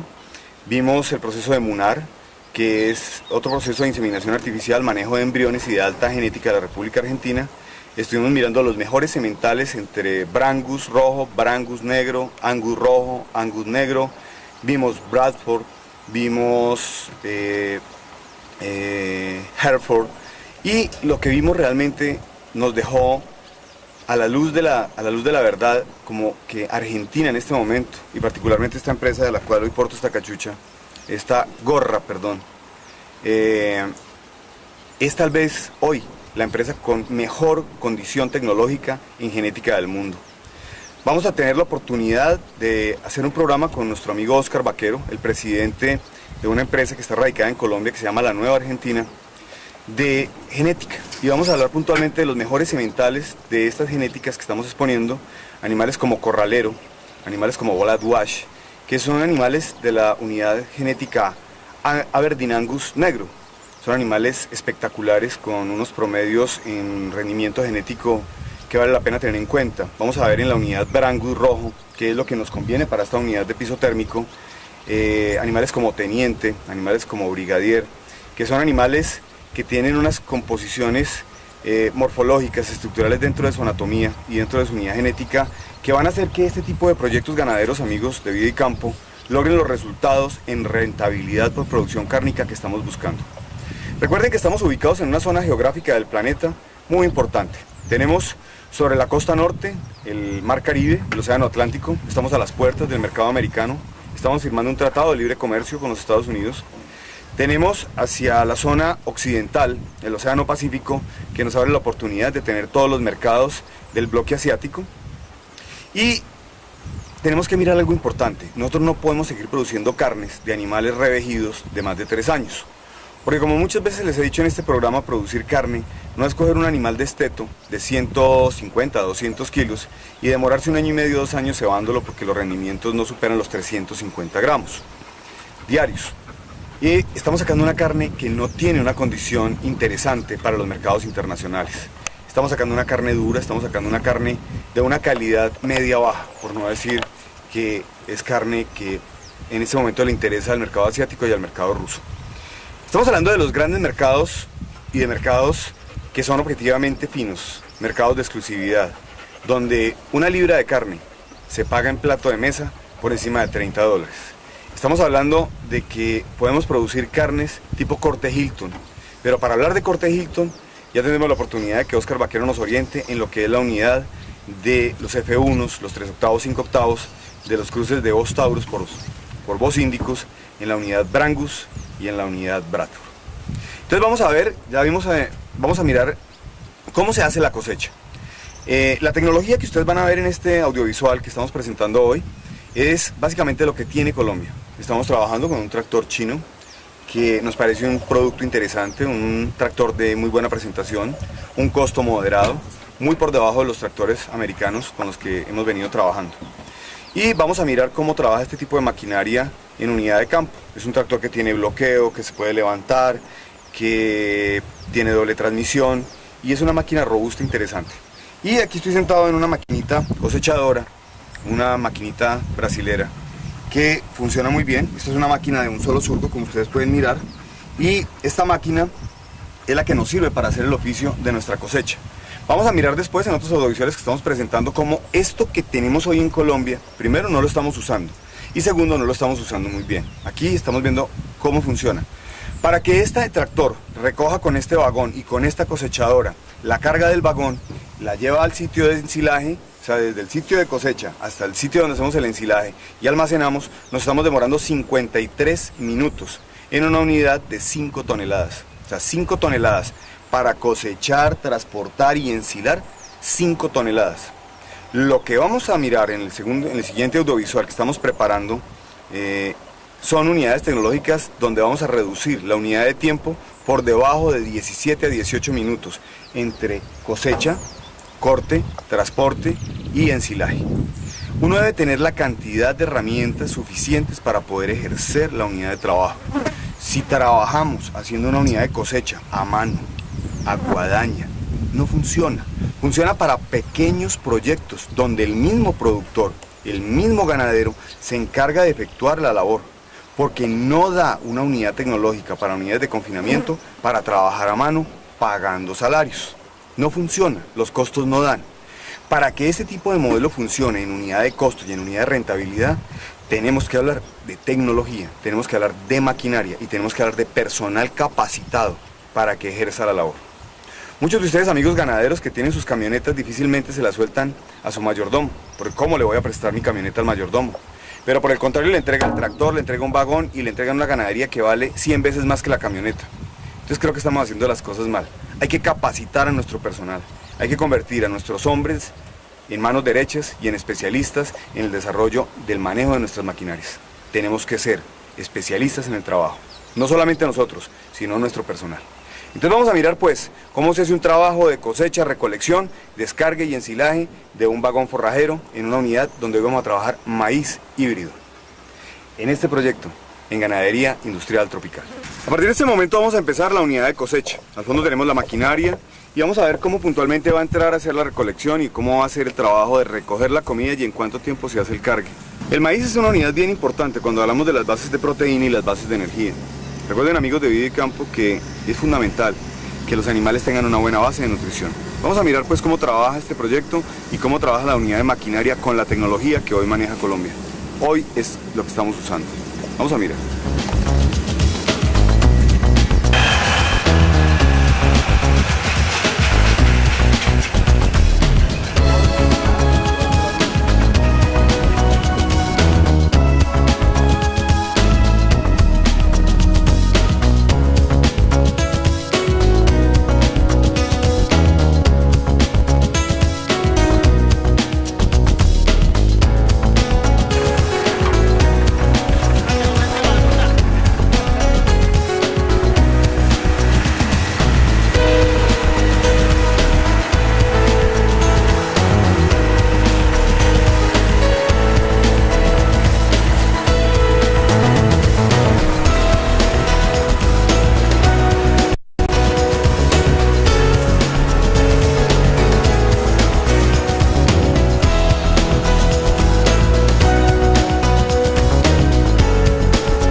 Acabamos de ver, amigos de Vida y Campo, cómo es el manejo de la unidad de cosecha. Es una máquina de un solo surco. Esta máquina va puntualmente pasando su tijera de tal manera que va recogiendo la caña y va ingresando a la máquina. Ella pasa por unos molinos, pasa de una vez al ganso y la transporta a la unidad del vagón transportador. Ahora vamos a ver en cuánto tiempo y cómo se hace el manejo para manejar el ganso y cargar nuestro vagón.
Aquí estamos viendo ya el material que acabamos de recoger en campo y como les explicaba, el maíz que está dentro de la unidad del silo, porque estamos haciendo un silo de maíz, tiene una unidad que está un poco rígida allá al final, pero miren que ustedes todavía yo lo puedo partir de una manera fácil y la parte de la puntica es una unidad que es blandita. Entonces este material es fácilmente digestado en la unidad de la bolsa por la unidad microbiológica que estamos instalando. Es un producto de microbiología especializado para predigestar el alimento, y este material, cuando llega al tracto digestivo del animal, tiene una mejor no solo palatabilidad, sino digestibilidad por el animal. Entonces entregamos una ración menor y da una conversión mayor que si no instaláramos la unidad microbiológica en el silo, porque estaríamos entregando una gran cantidad de silo y el animal no convertiría este material en lo que nosotros estamos buscando, que es carne. Si nosotros no predigestamos bien el material, el animal consumirá mucho silo y producirá menos carne. Entonces ese trabajo es bien importante tenerlo en cuenta. Estamos viendo que dentro de lo que cosechamos, cuando estábamos en el corte, teníamos no solamente maíz, sino teníamos algunas bases de gramíneas y bases leguminosas. Había batatilla y algunos espacios con cupsú. La batatilla y el cupsú son productores de proteínas, son plantas leguminosas que producen proteína. Entonces el silo tiene una unidad de fibra, tiene una unidad de energía y tiene una unidad proteica, lo que lo hace un alimento bastante completo para poder alimentar a nuestros animales. Un detalle importante es la partícula. Ustedes ven que la partícula no es ni muy grande ni muy pequeña. Hay partículas más o menos entre 1 centímetro y 2 centímetros. Si la partícula es muy pequeña, tiene problemas, y si la partícula es muy grande, también tiene problemas. Estas son partículas grandes, pero es básicamente de la hoja de la mazorca, el protector de la mazorca. Este material, ahorita vamos a proceder ya a cerrarlo. La bolsa debe quedar muy bien cerrada. Lo importante de los hilos es que no les entre aire, porque el proceso que va a gestarse dentro de la bolsa es un proceso anaeróbico, igual que es como si fuera un tracto digestivo. Es una simulación, por eso tiene microorganismos y por eso tiene una unidad de energía. Estamos utilizando melaza y estamos utilizando cachaza del desecho de la panela. Es bien importante que los microorganismos tengan energía si queremos tener un buen proceso, y algunas bases de nitrógeno orgánico o nitrógeno inorgánico para poder suplementar las bases proteicas. Recuerden, amigos, que en la relación carbono-nitrógeno en la base de nutrición es fundamental, el nitrógeno es clave. Entonces después vamos a hablar un poco en otro programa de qué son los probióticos, los prebióticos y las unidades de nitrógeno, para poder hablar de una buena base de nutrición. Vamos a proceder entonces a empacar este material. Quiero que Esmeralda nos regale un poco de cámara para que se vea el material realmente cómo queda. Y lo importante es que el material quede apretado, que quede de tal manera que no le entre aire. Debe ser una función anaeróbica. Este es el momento donde estamos terminando el ciclo de una bolsa. Cada bolsa de estas es una bolsa que maneja un promedio de 65 toneladas de forraje en verde. Es importante saber, amigos, que cuando uno hace la cosecha del maíz, el maíz tiene que tener unas condiciones específicas, tiene que tener un punto de maduración. No tiene que estar ni muy fresco, que esté en mazorca tierna, ni puede estar en grano duro. Tiene que estar en un punto intermedio, donde la punta del maíz se siente todavía lechosa. Aquí estamos terminando el ciclo de esta bolsa. Cada bolsa en este proceso que estamos trabajando acá se está demorando más o menos un día para hacer todo el proceso de ensilaje, 65 toneladas por día. Entonces eso nos da un promedio importante de recolección de alimento. Esta es una forma de protegernos para veranos, para inviernos, para una serie de condiciones que a veces hacen que los ganaderos se queden sin comida y tengan que salir a vender sus animales por un precio no responsable y no serio, después de haber trabajado una gran cantidad de tiempo levantando el peso de estos animales.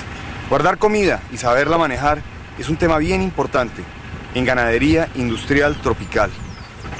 Amigos de Vida y Campo, guardar comida es guardar dinero. Cuando no tenemos comida, tenemos que perder dinero.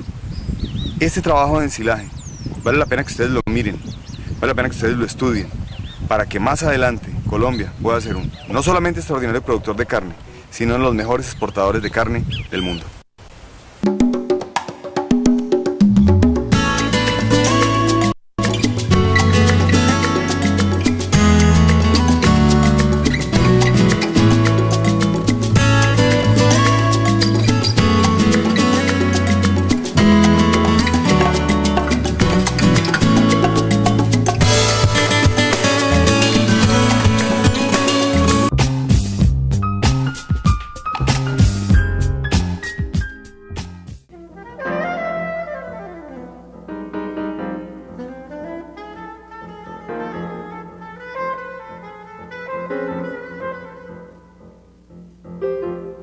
Acuérdate que escrito está: Después de las vacas gordas, los pastos se secarán, y vendrá un largo periodo de vacas flacas. Guarda, porque el que guarda siempre tiene. Este es un problema que causa muchas pesadillas a los ganaderos. Generalmente el exceso de forraje en una finca lechera coincide con la época de lluvias, cuando se produce más pasto del que los animales pueden consumir. Por el contrario, la escasez de forraje coincide igualmente con las épocas de sequía, que lleva a una disminución en la producción de leche, a la pérdida de peso de los animales, a retrasos en su desarrollo y a una baja en la reproducción. Para evitar esa pesadilla del ganadero, es necesario aplicar el viejo principio de que el que guarda siempre tiene. Es decir, guardar el exceso de forraje que se produce en época de lluvias para proporcionar alimento a los animales durante la sequía y lograr así el objetivo de todo buen ganadero: una producción uniforme durante todo el año.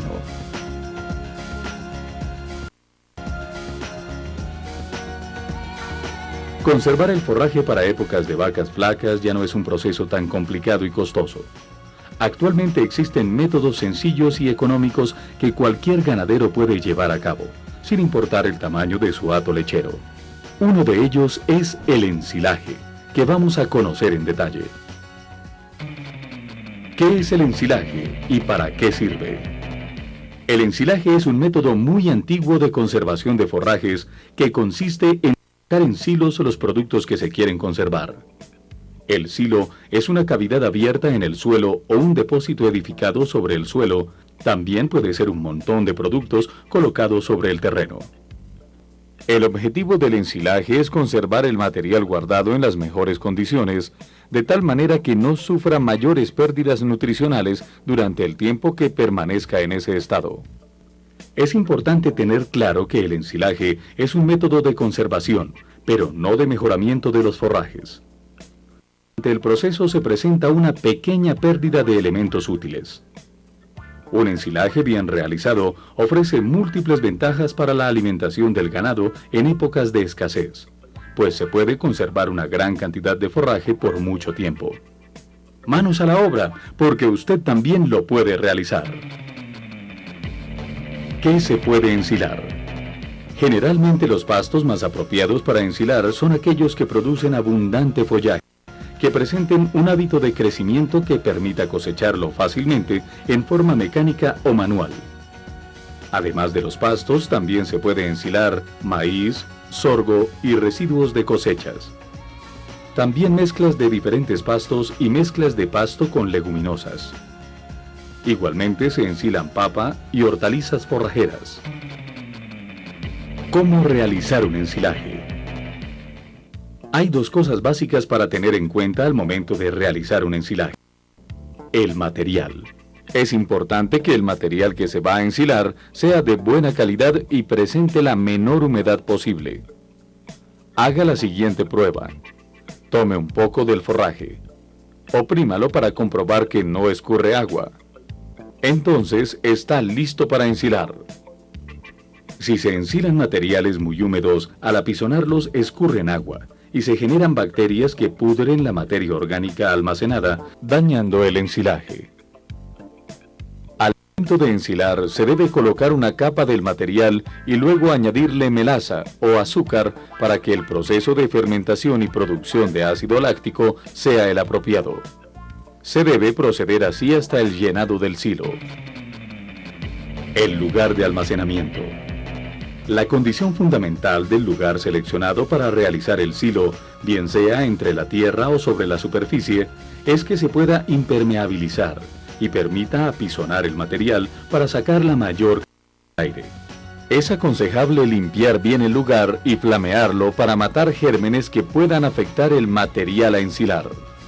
El éxito del ensilaje depende de una buena distribución del material, un buen apisonamiento para desalojar la mayor cantidad de aire y tapado adecuado. El proceso que sufre el material durante el ensilaje consiste básicamente en una fermentación, y la clave consiste en controlar esta fermentación. Veamos por qué. Cuando la planta se corta, sus células siguen vivas y respiran. Igualmente, una gran cantidad de bacterias que necesitan oxígeno para reproducirse continúan multiplicándose. Por eso el objetivo de apisonar y tapar bien el material es disminuir al máximo la cantidad de oxígeno para evitar que estas bacterias indeseables actúen masivamente y dañen la materia orgánica ensilada. Después de algunas horas de realizado el ensilaje, el oxígeno se termina y entonces comienzan a actuar bacterias que no necesitan oxígeno. Bacterias anaeróbicas, que producen ácido láctico en grandes cantidades, con el cual se incrementa la acidez del material hasta lograr un pH de 4.2 o menos cuando desaparece la actividad bacterial, conservándose el forraje en forma ideal. Este proceso dura de 2 a 3 semanas, y si no se permite la entrada de aire, se puede conservar el forraje por años. Tipos de silos. Existen tipos de silos, de acuerdo con su ubicación en el suelo, el tipo de construcción y el tamaño. Silos aéreos o de torre. Construidos en diversos materiales, permiten una buena calidad del producto, pero requieren maquinaria especial para el proceso de llenado y vaciado. Subterráneos. Se construyen en su totalidad dentro de la tierra, en suelos bien drenados. De montón, que veremos en detalle más adelante. Horizontales, búnker o trinchera. Son longitudinales, abiertos en uno o los dos extremos, con una leve inclinación para facilitar el apisonamiento del forraje. Sus muros y el piso pueden ser construidos en ladrillo, bloques de cemento, piedra, concreto o madera y con canales laterales para un buen drenaje. Ensilajes prácticos para su finca. Existen también otros métodos prácticos de bajo costo y de fácil implementación. Silos de bolsa. Se hacen utilizando los empaques de fertilizantes, concentrado y otros tipos de empaques que pueden resultar en la finca, como canecas de plástico o metal, tanques viejos, etc. Básicamente se debe forrar bien en plástico el empaque que se vaya a utilizar. Luego se llena con pasto o forraje picado, teniendo la precaución de que no queden bolsas de aire en los extremos inferiores. La compactación se hace con un pilón o con cualquier método. Cada vez que se compacta una capa de pasto de aproximadamente 20 centímetros, se aplica melaza, como en los otros tipos de silos. Cuando se completa el llenado, se cierra herméticamente. Primero la bolsa plástica y luego el empaque, tratando de extraer la mayor cantidad de aire posible, y se almacena en un lugar cubierto y protegido de roedores. Un empaque comercial de 50 kilos puede almacenar entre 35 y 40 kilos de ensilaje de buena calidad. Este método resulta también muy práctico para utilizar solo la cantidad requerida en cada caso para la alimentación del ganado. Silo de montón. Es un silo muy práctico y bastante utilizado que se hace directamente sobre la tierra, sobre una tela asfáltica o un piso de concreto.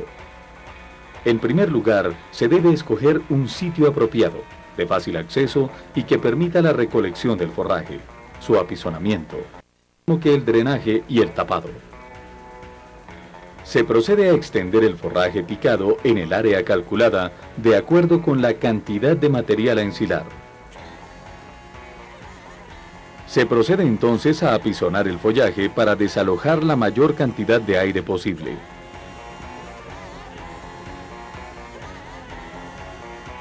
Luego se le agrega melaza o azúcar para facilitar la fermentación. Este procedimiento se repite hasta apisonar todo el forraje que se requiere guardar.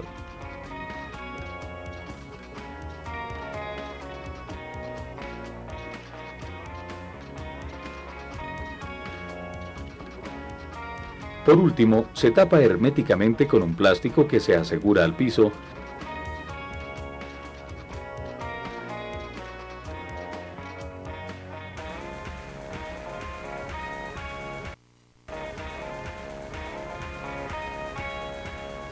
y se hacen las zanjas de drenaje para garantizar que el follaje ensilado permanezca seco en caso de lluvia. Silo líquido. Un novedoso método de ensilaje líquido permite la conservación por largo tiempo de sobrantes de cosechas de papa, zanahoria, yuca, cuando estos productos tengan precios muy bajos o estén afectados por plagas, pues sirven para la alimentación del ganado en época de escasez de pastos. Este silo es muy práctico y de fácil realización. Veamos. Se necesita un recipiente para picar el material a ensilar, en este caso papa, un instrumento para picar, una caneca o cualquier recipiente para realizar el ensilaje, melaza, agua y aceite común de cocina. Se pica adecuadamente la papa. En la caneca del ensilaje se coloca la melaza mezclada con agua. Luego se incorpora la papa picada.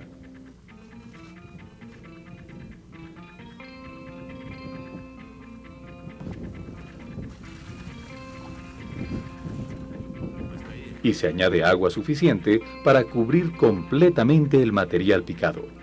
Y por último, se añade el aceite de cocina que forma una capa que impide completamente la entrada de aire. Si se almacena bajo cubierta no es necesario taparla. La tapa se utiliza para protegerlo de la lluvia.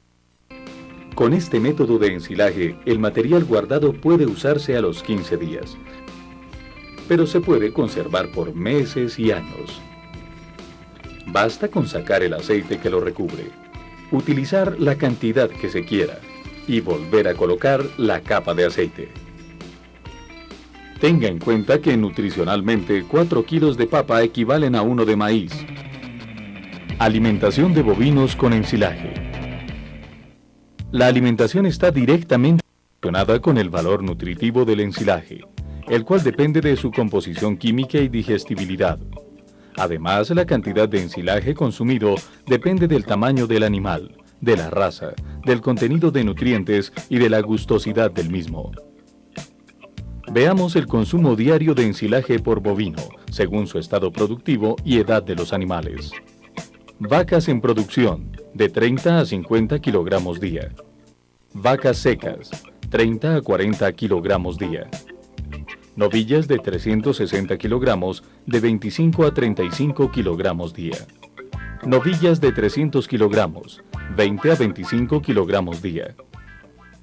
Cualquiera de estos métodos de ensilaje le permite contar con una buena proporción de alimento para su ganado en época de escasez o de sequía. Para que usted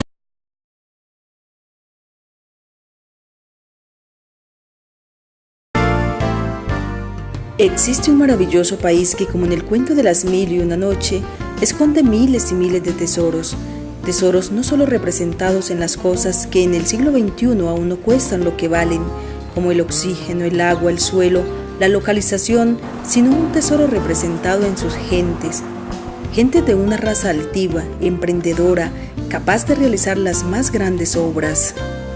Ese maravilloso país tiene una bandera de solo 3 colores, que representan toda nuestra riqueza y nuestras heroicas gestas. Somos un país tropical donde los rayos del sol caen perpendicularmente en los 365 días del año, lo que nos permite sembrar y cosechar todos los meses. No se nos puede olvidar que todo lo verde que hay sobre el planeta Tierra es la transformación de la energía solar en clorofila. Colombia es un país donde la agricultura de subsistencia se puede sembrar de todo y en todos los climas, pues está localizado en el trópico. De toda esta riqueza, nuestro mayor activo es la gente, esa gran mayoría de seres nobles, honestos y trabajadores que somos los colombianos. Colombianos y científicos como el Dr. Fabio Ernesto Aristizábal y todo su grupo de alquimistas le han apostado a este extraordinario país, entregándonos su sabiduría y años de estudio y profundización sobre una sana agricultura, ganadería de tipo exportación y una base microbiológica tecnológica al servicio de los países latinoamericanos. A través de esta herramienta audiovisual queremos hacer un recorrido general por cada una de las innovaciones científicas y tecnológicas que este grupo de expertos, llamado los alquimistas, vienen desarrollando en toda la geografía nacional, cambiando la mentalidad del campesino y de los dueños de la tierra, para que valoren todo lo bello que esta tierra tropical nos ofrece y seamos no solo sembradores de alimentos, sino de vida y de paz.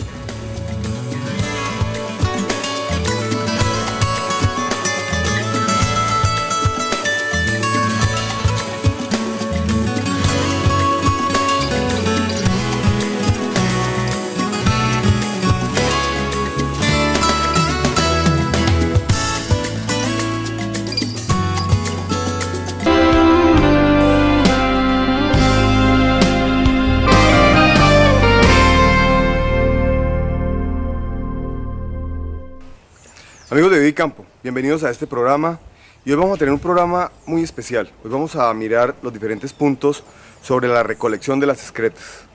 Es muy habitual ver que el estiércol se pierde en las praderas y va a contaminar fuentes de agua.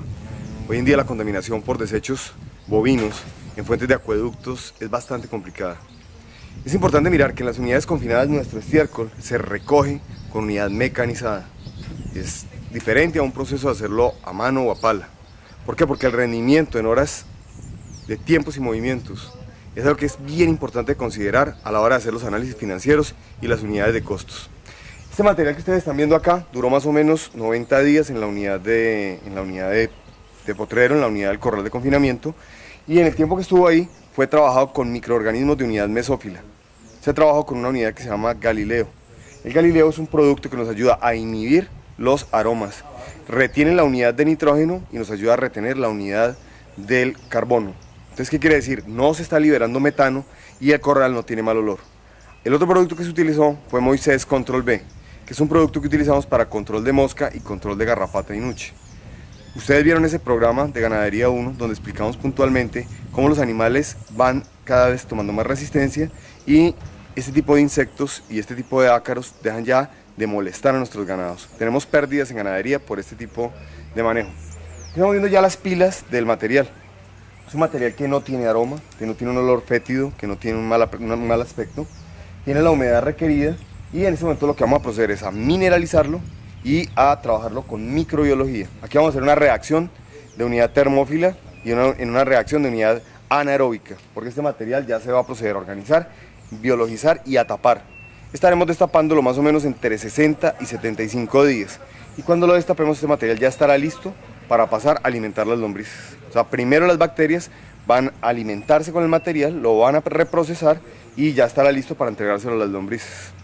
Es importante mirar que si el material está bien procesado, la lombriz tendrá mucho rendimiento en la calidad del producto que vamos a entregar como fertilizante a nuestros clientes, hoy para los mismos campos nuestros.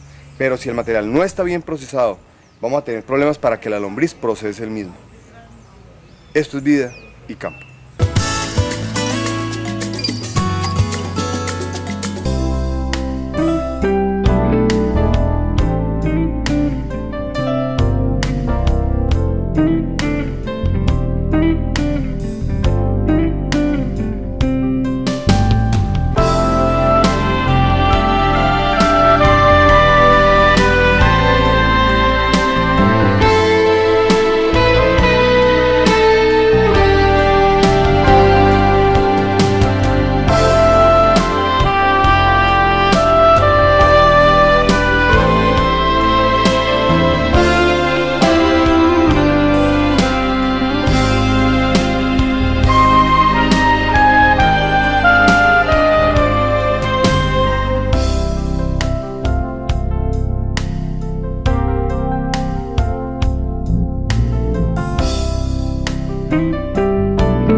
La lombriz roja pertenece a la familia de los Nematelminthus. Es un animal que tiene un sistema de reproducción por base ovípara, es un hermafrodita y quiere decir, cuando hablamos de hermafroditismo, que tiene las dos sexualidades. Estos animales se aparean cada determinado tiempo tienen ciclos de oviposición, y cuando usted instala un lombricultivo como el que estamos viendo instalar acá, al cabo de un año estos animales se han reproducido entre 3 y 4 veces, pero se han reproducido tantas veces como que una lombriz puede colocar en el lapso de un año más de 100 conidios. Conidio se le dice al huevo de la lombriz. O sea que el factor exponencial es de 1 a 100 por unidad de año. El factor del proceso del material orgánico, del desecho que vamos a procesar, depende en unidad de tiempo de la cantidad de lombrices que estén procesando la materia orgánica. A mayor cantidad de lombriz, deberemos instalar en menor unidad de tiempo el servicio de materia orgánica, hay que alimentarlas. Si tenemos poca lombriz, la unidad de materia orgánica durará mayor cantidad de tiempo para que la lombriz la procese. Es una cosa de lógica. Pero miren ustedes, ya cuando entramos en procesos de producción industrial, la cantidad de lombriz es vital para poder transformar las 900 toneladas de estiércol que produce una unidad de confinamiento de 1000 cabezas de ganado. Eso quiere decir que tenemos que procesar las 30 toneladas diarias. O sea, usted tendrá una unidad de servicio de 30 toneladas diarias de materia orgánica, que más o menos quedarán repartidas en unas 12 toneladas de humus sólido y unas 18 toneladas de humus líquido. Hablar del humus sólido aquí, como lo estamos trabajando nosotros, estamos hablando de 600 pesos kilo a granel y estamos hablando de 6.000 pesos litro a granel. Ese es el precio que nosotros le damos a este tipo de producto ya cuando sale la unidad de mercado. Ellas hacen unos sistemas de nudos donde se empiezan a juntar y vamos a ver cómo ellas van a estar unas pegaditas con las otras haciendo como trencitas. Aquí ya las empezamos a ver.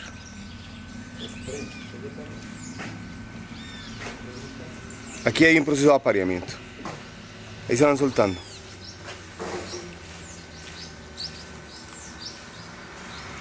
Digamos que son orgías lombricianas. Es la forma como ellas hacen sus sistemas de apareamiento.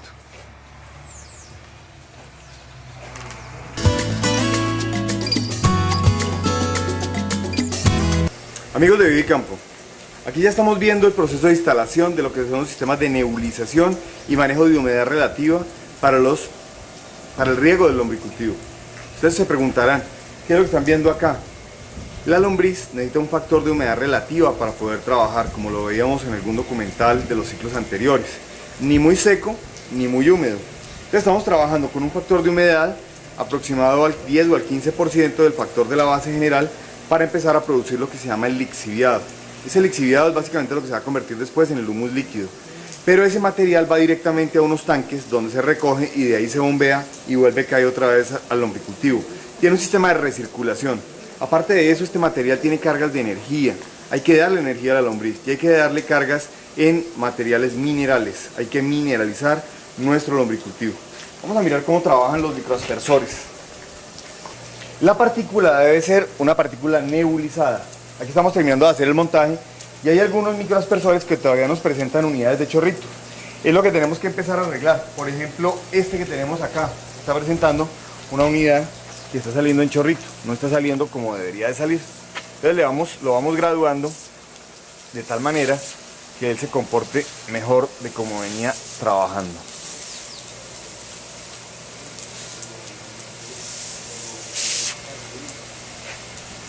Ahí ya mejoró. Entonces, ¿cuál es el objetivo? El objetivo es ir graduando todos los nebulizadores para que lo que veamos es una nube cayendo sobre el lombricultivo.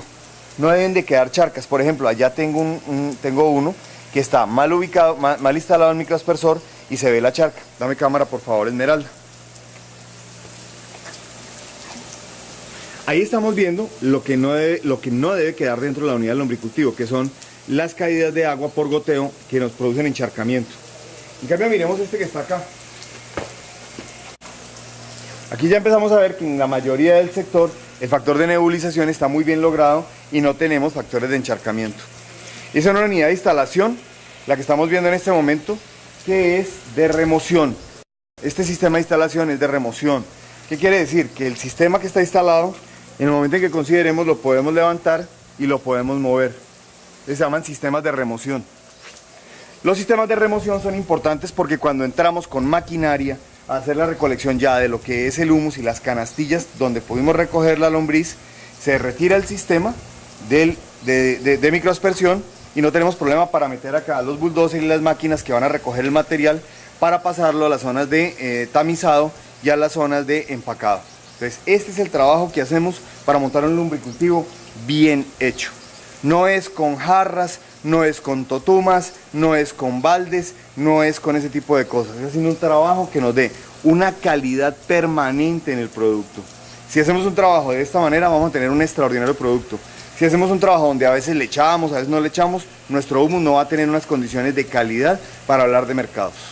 Amigos de Vidicampo, todo sistema tiene que tener unas recámaras para que el lixiviado tenga por dónde hacer su recorrido.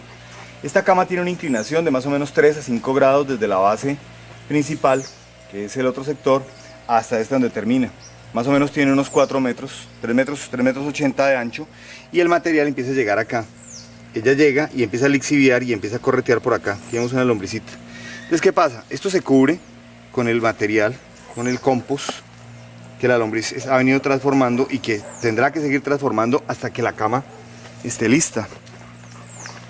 Entonces aquí encontramos sustrato de dos formas. Encontramos un sustrato que es la semilla que trajimos de pulpa de café. La lombriz transforma todo lo que uno le coloque. Y el extracto de lo que es el compost del estiércol de la res. Entonces aquí vemos que inclusive el material está un poco seco. Pero en términos generales el material tiene que presentar una humedad. Esto es estiércol de res que sacamos de la unidad del confinamiento. Entonces aquí vemos el estiércol de res que sacamos de la unidad del confinamiento y ya vemos la lombriz que empezó a trabajar en el proceso de descomposición de este material para irlo convirtiendo lentamente en humus.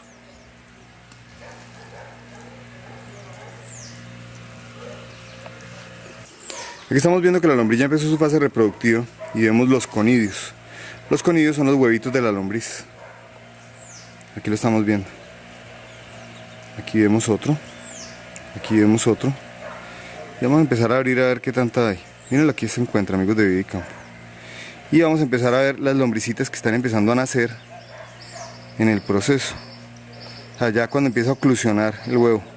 Miren la lombricita acá.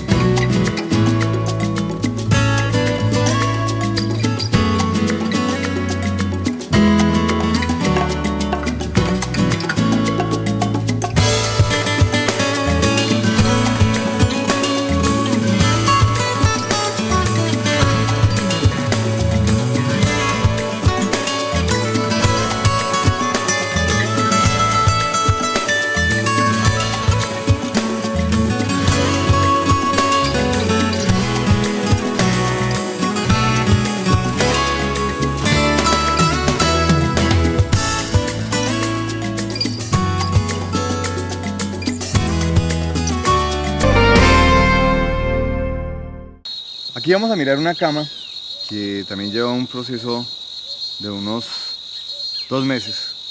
Este lombricultivo se instaló hace 60 días. ¿Y por qué instalamos estas huevitas? Para instalar la semilla. Hicimos este proceso mientras empezamos la instalación de la fase industrial. Aquí toca trabajar con fase industrial porque es que vamos a tener cantidades de estiércol enormes. Como bien les explicaba, un novillo nos puede producir un promedio de 20-30 kilogramos de estiércol día, dependiendo de su tamaño y de su edad. Y si tenemos 1000, pues van a ser 20 toneladas día. Entonces, a razón de un mes, pueden ser 600 toneladas de animales pequeños o 900 toneladas de animales grandes.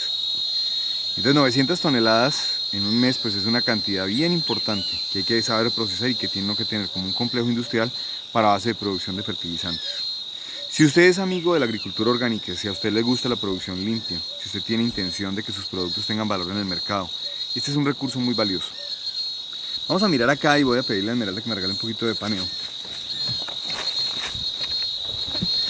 Que donde ustedes miren en la cama está lleno. Voy a pedirle el favor a Esmeralda que nos regale un paneito. Y vamos a mirar que donde enfoquemos la cámara, toda la cama está llena de lombriz, porque está recién alimentada y ella está subiendo. Aquí vemos una pepa de mango. Esto no se lo puede comer la lombriz.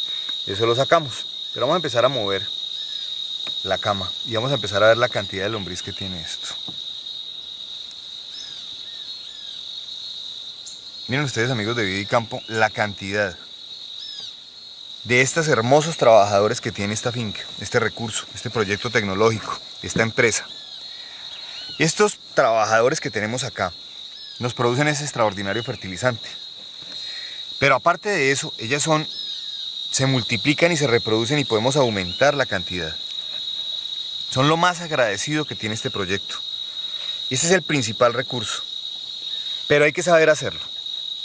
Hay que saber trabajar y hay que saber procesar.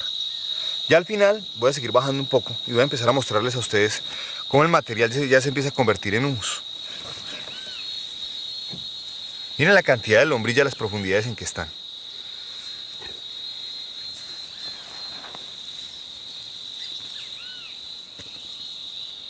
Miren qué belleza. Esto era boñiga de res. Esto era desecho agrícola. Y hoy se está convirtiendo en humus de lombriz. Humus sólido. Miren esto, amigos de Vida y Campo.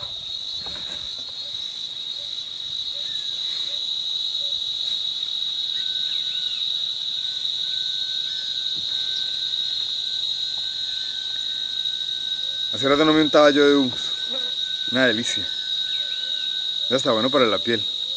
Vamos a mirar el resultado que esto genera en materia orgánica. Entonces, esta cama tiene aproximadamente 7 metros y tiene más o menos 1,20 metros de ancho. Esta cama me genera una base de producción de más o menos 4 toneladas por unidad productiva. O sea, en materia sólida. Pero en material en fresco. Este material se va a terminar convirtiendo más o menos ya en materia seca, más o menos en 1,5 toneladas. Vamos a mirar qué pasa con el lixiviado, el humus líquido. Este material se recoge y vuelve y se riega y se reutiliza muchas veces para que se vaya volviendo una unidad muy concentrada en base de biofertilizantes para fertilización foliar. Vamos a mirar.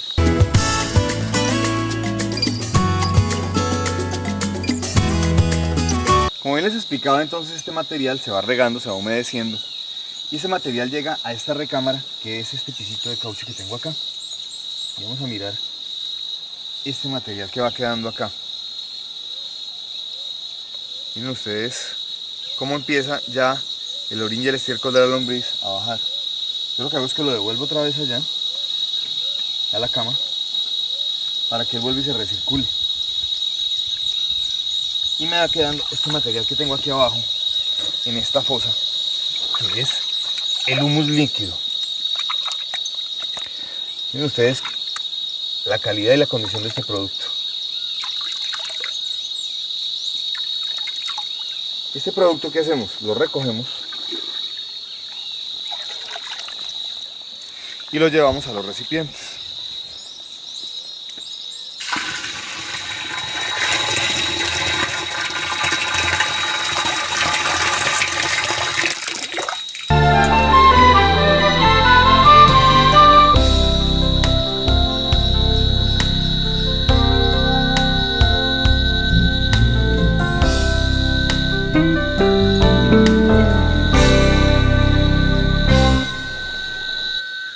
Este ya es casi el producto final, después de que hemos metido en una caneca y hemos recirculado.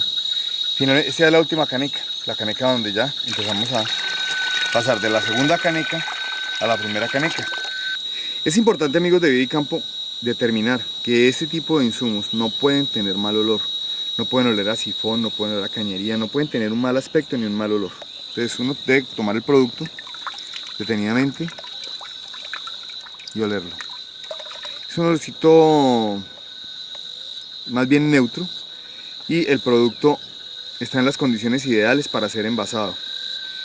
Este producto combinado con bases de minerales, elementos menores, envases de fertilización foliar, utilizado en fumigadora. ¿En qué razón? Más o menos 50 gramos de elementos menores. Les recomiendo este producto Maná Skol, que es un producto probado, bastante interesante. Es un producto certificado para agricultura orgánica por Biotrópico, Ecocer, Comunidad Económica Europea, Registro ICA.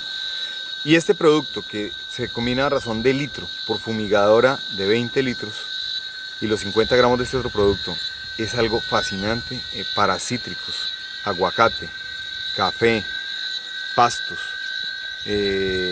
maíz, sorgo, soya. Es un muy buen fertilizante foliar. Eleva producción, eleva sanidad y hace que nuestros cultivos sean más sanos y menos tóxicos.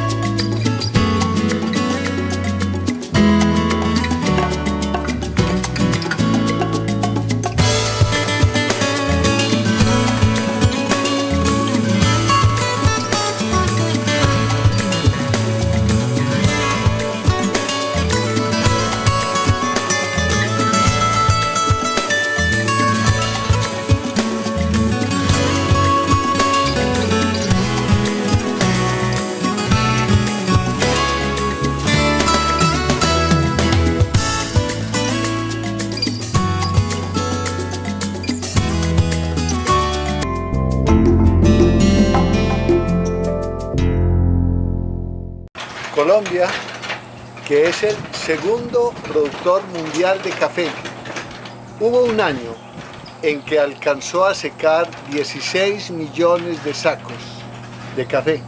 Esto es el equivalente a un poco más de 1 millón de toneladas. Y me preguntarán, ¿cómo lo hicieron? Pues los campesinos colombianos, casi en un 90%, lo hicieron con energía solar, lo hicieron con el calor del sol. Y a pesar de eso, no somos un país que tenga cultura de deshidratación solar. Con el advenimiento de la industria de la floricultura, Colombia es uno de los países más desarrollados en la producción de plásticos como cubiertas, que sirven como cubiertas de invernaderos, de espacios calientes. Es decir, hay muchos nombres que les puede dar a esta manera de utilizar la energía solar para el secamiento.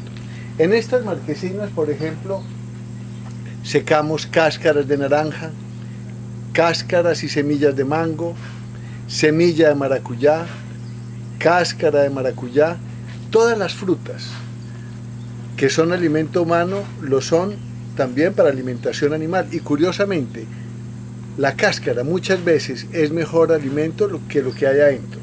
Y es la cáscara lo que es desperdicio. Entonces las fábricas de jugos desperdician estas cáscaras que sirven una vez secas en alimentación animal. Aquí estamos secando además caña de azúcar madura, que está lista prácticamente para ser llevada al trapiche. Se pica, como ya vimos, y se echa en estas marquesinas, y en 3 días está perfectamente deshidratada, se muele, y es un elemento importante en la alimentación de caballos, mulas, bueyes y ganadería, porque tiene implícita toda su energía, que es el azúcar. De manera que la propuesta de las marquesinas de deshidratación solar, no solamente para la zona cafetera colombiana, sino para muchos sitios de los países tropicales que tienen un sol y tienen las condiciones de capacidad de deshidratación. Hay zonas difíciles como es, por ejemplo, la zona de Turbo en Colombia, la zona bananera, donde hay tanto desperdicio de banano y tan bueno que es la harina de banano en la alimentación animal, pero allá la humedad relativa es tan alta, o el departamento del Chocó, la humedad relativa es tan alta que difícilmente las cosas se secan. Pero sitios como la sabana de Bogotá, a pesar de ser frío, la humedad relativa es bajita, de manera que el secamiento es muy rápido, y en toda la zona cafetera está comprobado que se seca bien porque el café se secó por los últimos 100 años al sol. De manera que la propuesta de pensar, podemos hacer heno, podemos deshidratar plátanos, bananos, podemos deshidratar hojas de fríjole, como por ejemplo el guandul, hojas de leucaena, que es otra leguminosa maravillosa, con tantos betacarotenos que la hacen casi un milagro. De manera que las posibilidades de secamiento son múltiples en esta propuesta de las marquesinas de secamiento. Todo tipo de cáscaras, todas las que tienen que ver con frutas, las de plátano, todas sirven. Todas sirven, todas son alimentación animal. Exceptuemos algunas cositas. La semilla del aguacate se ha establecido, tiene un principio anticonceptivo y molida en forma de harina, es un anticonceptivo que debería ser estudiado más profundamente. La familia de las anonáceas, a la que pertenece la chirimoya, el anón, la guanábana, algo hay en su semilla que laxa a los animales, de manera que es antinutricional.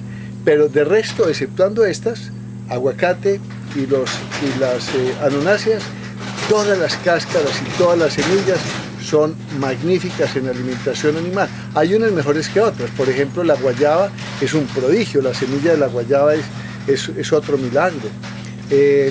La semilla del mango, la nuez del mango es prodigiosa en alimentación animal. Las semillas de los cítricos, maravillosas. Todas las cáscaras de los cítricos, una maravilla. Además porque tienen un aceite esencial que es un energético muy útil en alimentación animal.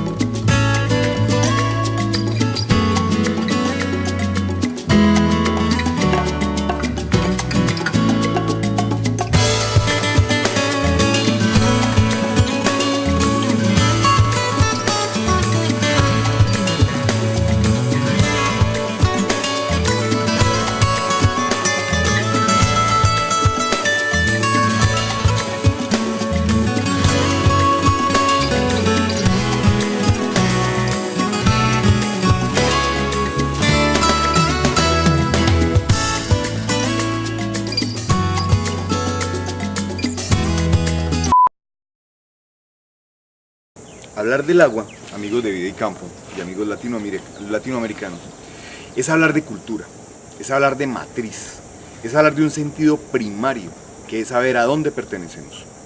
Si hablamos de que estamos en la cordillera de los Andes, en la zona tropical de la línea del Ecuador, tenemos que entender el valor del agua. Miramos la costa pacífica colombiana, que es una de las zonas de mayor precipitación de agua del mundo. Y en la zona donde estamos en este momento con el doctor Gabriel Germán Londoño, es una zona que se llama el departamento del Risaralda, que está ubicada sobre la cordillera central, pero que tiene una alta incidencia sobre las nubes, las corrientes eólicas que vienen de la cuenca del Pacífico, particularmente en algunas épocas del año. Entonces la zona de precipitación y la condensación en la cordillera central hace que haya unas precipitaciones muy importantes en esta región. Es una zona con unas precipitaciones absolutamente espectaculares. Hay otras partes del país que gozan del mismo privilegio. De lo que no gozan esas zonas es de tener gente que entienda el valor del agua. Hoy en día vemos que qué necesidad tan importante de tener un espacio de suelo o pisado por una casa o pisado por una vaca, pero al agua no le estamos dejando espacio y estamos cometiendo un error garrafal. Es catastrófico el tema del calentamiento global y miren ustedes, en la medida en que uno tiene reservorios de agua como estos, usted logrará que por evapotranspiración la unidad de esa nubecilla de agua que se levanta en las horas de la mañana hace que su finca tenga una particularidad en la propiedad del rocío. Si usted toma la misma unidad con un espejo de agua y sin un espejo de agua,